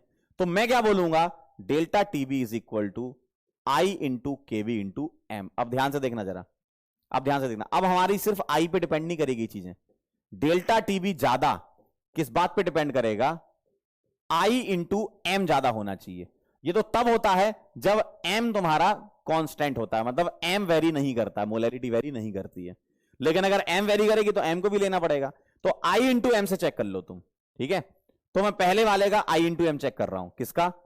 Na2SO4 का। पहले तो मुझे आई बता दो यहां पर, ठीक है? कुछ नहीं दिया तो 100% डिसोसिएशन लेंगे, तो 2 और 1 3, आई एन के बराबर हो जाएगा। यहां बताओ, इसके 2 आयन, इसका 1 आयन 3 होगा, इसका 1 और 1 2। यूरिया नहीं टूटता, ग्लूकोज नहीं टूटता। अब मैं Na2SO4 यानी कि ए ऑप्शन के लिए लिखूंगा। फॉर ऑप्शन ए मैं बोलूंगा आई इंटू एम क्या आ रहा है? तो 0.01 इंटू 3 है ना, या 3 इंटू 0.01 लिख लो, पहले ऐसे लिख लो, आई इंटू एम, तो 0.03। बी ऑप्शन के लिए आई इंटू एम क्या आ रहा है? आई कितना है? 2, और एम कितना है? 0.01, तो ये आ गया 0.02। थर्ड ऑप्शन के लिए, सी ऑप्शन के लिए, आई इंटू एम कितना है? आई है 1, एम है 0.015, यानी कि 0.015 आ गया। और डी ऑप्शन के लिए आई इंटू एम है, आई है 1 और 0.015, यानी कि ये 0.015 आ गया। कौन सी वैल्यू बड़ी है बताओ? कौन सी वैल्यू बड़ी है? आई इंटू एम की कौन सी वैल्यू बड़ी है? आप ऐसे ये तो मैं पूरा सॉल्व करके दिखा रहा हूं, आप आंखों में इशारा कर दिया करो। 2 और 1 3, 3 इंटू 0.01 0.03, 2 इंटू 0.02 ऐसे करके। तो आगरा सबसे ज्यादा आ रहा है, तो आई इंटू एम ज्यादा तो डेल्टा टी भी ज्यादा, यानी कि टी भी ज्यादा, ठीक है? और ये तब करोगे जब मोलरिटी वेरी कर रही हो। अगर सेम होती तो बहुत मस्त काम हो जाता, हम यहीं से आंसर कर देते, आई ज्यादा आंसर, ठीक है? चलिए भाई,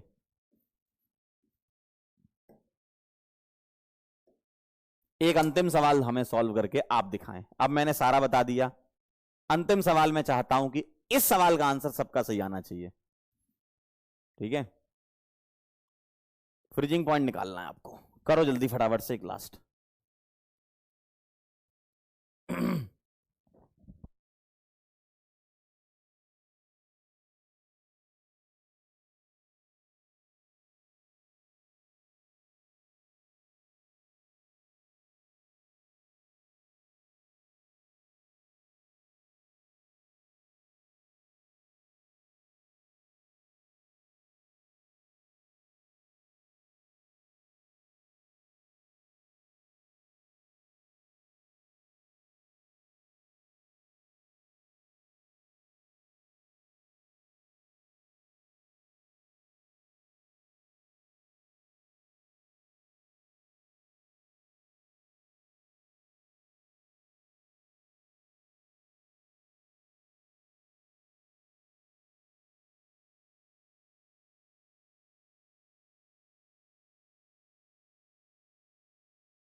हो गया?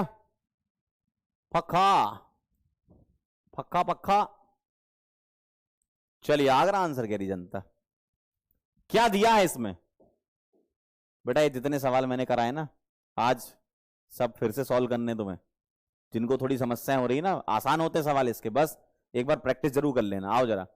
0.2 molar aqua solution of a weak acid HX, the degree of ionisation is 0.3। ठीक है, 0.2 मोलर मतलब मोलैलिटी दे रखी है, डिग्री ऑफ आयनाइजेशन यानी कि यहां पर x या अल्फा दे रखा है, वीक एसिड HX है तो यहां से n पता चल गया तुम्हें 2।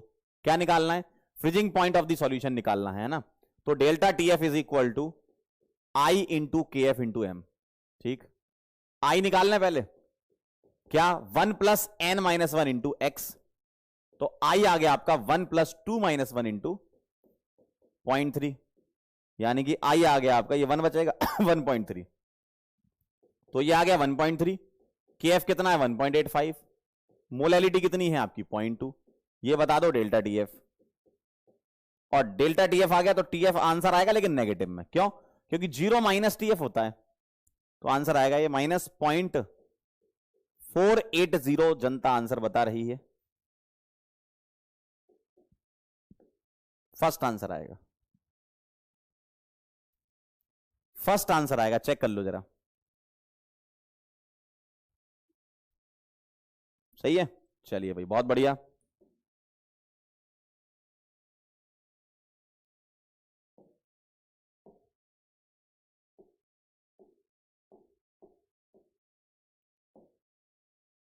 जाते जाते हम आपको बोलना चाहते हैं थैंक यू सो मच, आप यहां आए, आपने हमसे सॉल्यूशन चैप्टर कवर किया, पूरा डिटेल में सारा चैप्टर पढ़ाया गया है। आप पूरी की पूरी थ्योरी को कंप्लीट करें, और अभी जो 2-3 दिन बचे उसमें आप एक बार एनसीईआरटी की रीडिंग जरूर मार लें। एनसीईआरटी की रीडिंग कर लेंगे तो आपके सारे कॉन्सेप्ट जो है एक बार फिर से रिकॉल हो जाएंगे। आपके जो लेक्चर नोट्स हैं वो आपके बहुत अच्छे। अच्छा, मजा आया? कुछ लोग कह रहे सर मजा आया, बहुत बढ़िया। तो ये सेशन जो होते हैं ना, इसमें आपकी जो फिजिकल केमिस्ट्री में सवाल की प्रैक्टिस है, और मैंने आपको बहुत सवाल कराए इस चैप्टर में, खूब दबा के सवाल कराए, है ना। और आज भी इतने सारे सवाल हमने किए। अच्छा लगा आपको? पसंद आया तो लाइक करें, सब्सक्राइब करें ठीक है। तो मैं जो कह रहा था वो बात सुनो ध्यान से। पहले एक बार एनसीईआरटी की रीडिंग करेंगे तो आपको आइडिया लग जाएगा, अच्छा ये चीजें हमारी कवर हो चुकी है। लगभग सारा का सारा हमारा कवर हो चुका है। सॉल्यूशन चैप्टर आपके साथ बहुत मजा आया मुझे पढ़ाने में, और ऑब्वियसली आपको भी मजा आया ही होगा पढ़ने में। अब हम नेक्स्ट टर्न से काइनेटिक्स को तैयार करेंगे, और काइनेटिक्स के पहले जो आप चीज करके आओगे वो ये करके आना कि थोड़ा सा कहीं से भी, यूट्यूब से कहीं से भी पढ़ के लॉग पढ़ के आ जाना। Log, properties of, basic properties of log, है ना। लॉग ए अपॉन बी क्या होता है, लॉग ए इंटू बी क्या होता है, लॉग ए की पावर बी क्या होता है। ठीक है, एक कह रहा सर इतना सफिशिएंट है, बेटा मोर देन सफिशिएंट है। 11 लेक्चर जो हमने लिए हैं इसमें, इन 11 लेक्चर से नीट अगले साल जो आपका होने वाला है, जिसमें आप बैठने वाले हो, इन्हीं लेक्चर से ही सवाल आएंगे, इतना सफिशिएंट है। ठीक है, तो इसके अलावा आपको कहीं नहीं भागना, कुछ नहीं करना। जितने क्वेश्चन आए हैं, जितनी डीपीपी आए, उसको कवर कर लो, कंप्लीट कर लो, और इसको बंद करके साइड कर दो थोड़े दिनों के लिए। अब नया चैप्टर चालू करेंगे, ऐसा नहीं कि छोड़ दिया, थोड़ा थोड़ा रिवाइज करते रहेंगे हम, क्योंकि आपने फॉर्मूला शीट बना ली होगी, फॉर्मूला चार्ट बना लिया होगा, आपके पास माइंड मैप भी आ गया होगा, है ना। तो आप उससे क्विक रिवीजन भी कर सकते हैं। खुद के अपने नोट्स बनाओ तो ज्यादा बेस्ट है। ठीक है, खुद के नोट्स होने चाहिए आपके, खुद के नोट्स बनाओ, उसको बार बार रिवाइज करो। आपने इतना तो देख लिया इस चैप्टर में कि सवाल चिल्ला चिल्ला के बोलता है कि हमको इस वाले फॉर्मूले से सॉल्व कर दो। इतनी तो भाई साहब इस चैप्टर में अच्छी चीज है ना। ठीक है, क्लियर है एकदम? चलिए भाई शुरू करें फिर। तो आज का कुछ ऐसा है मामला, कैसी सुनाऊं तुम्हें यार